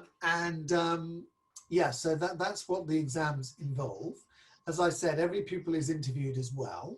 Everyone who does well enough in the exams goes through to an interview. Yeah, that's what. One thing I haven't mentioned is visiting our school. Of course, we're living in a strange world now, but it is normally the case that if people are offered a place in our school, they normally want to come and visit this school before they commit to coming. And we, of course, we welcome that. We do understand that it might not be possible to do that because of the coronavirus situation. And so we will be doing lots of virtual visitor mornings. We will be sending films out of the school. People like me will be available to speak to families if they need to. So if the situation is such that you cannot visit the school before committing your child to come, then we will do all we can. And one thing I didn't mention, I'm sorry if I'm talking too much, everyone who is offered a place in our school will be given the opportunity to be welcomed by an ambassador family. So for example, families in Hong Kong, if your child has been offered a place, or even if, and you want to talk to another family or several families about their experience at Caterham School, then we have plenty of families who are really keen to meet you, Caterham families who are living in Hong Kong. And it would be my pleasure to team you up with those families and to just so you can feel more confident about the process. Thank you, Matthew. And just to touch up upon that, I assume, are there any differences for the exam between, 13, 14, 15, and 16 years old? Do you mean the exams that they do to gain entry into our school? Correct, for the main entry points, correct. All pupils do the same exam, if that's what you mean. Mm-hmm. Oh, I see. Sorry, I beg your pardon. Yes, 13 plus. So if the exams you do at 13 plus entry are a little bit different to the ones for 14 plus, only because we might expect at age 14 for them to have a bit more mathematical knowledge. And also we don't want all exams to be the same, because the children, of course, will talk to each other about their exams. So no, they're a little bit different. The tests that they do at 14 plus are a little bit more demanding than the ones they do at 13 plus, and at 16 plus a little bit more demanding still. As I said, we are academically selective, but we don't place all our importance on academic achievement. So it's very important for your candidates or your pupils to remember that even if they feel an exam hasn't gone that well, we still will be looking at their school report, we still will be talking to them in an interview, and we will be looking at the whole picture, not just their performance on one exam on one day. Great, thank you, Matthew. And, I believe that's all the time that we have. Now, before I let you go, again, thank you for joining us. It's great to know all of this about Caterham. Do you have any parting words for our attendees and viewers today? Well, maybe just one thing, well, two, if I may. Firstly, I know what it's like when you're a long way away from a school like ours. Really, the ideal thing is to either speak to people who know our school or maybe come and visit our school. And we will do all that we can to make both of those things possible. The second thing I wanted to say is I'm very mindful of the difficult situation we are all in, with schools sometimes having to close. I know that in Hong Kong schools are not yet open. But one thing that has been a great comfort to our parents at Caterham School is that our quality of digital learning, virtual learning, has been excellent. And so when our school, like every other school pretty much in the world, had to close down, we did find that our pupils engaged very well with our virtual learning program. And actually we have one or two pupils who've been delayed arriving in school this term, but they are still very engaged in the school, attending all of their lessons virtually, because each of our classrooms has a camera in it. And so even if the child cannot be there in person, they are very much part of the lesson. So of course, we all hope that the coronavirus nightmare will end altogether very soon, but it is some comfort to parents, I think, that whatever happens at Caterham School, we're going to remain connected, and the pupils will continue to learn and be inspired by their teachers.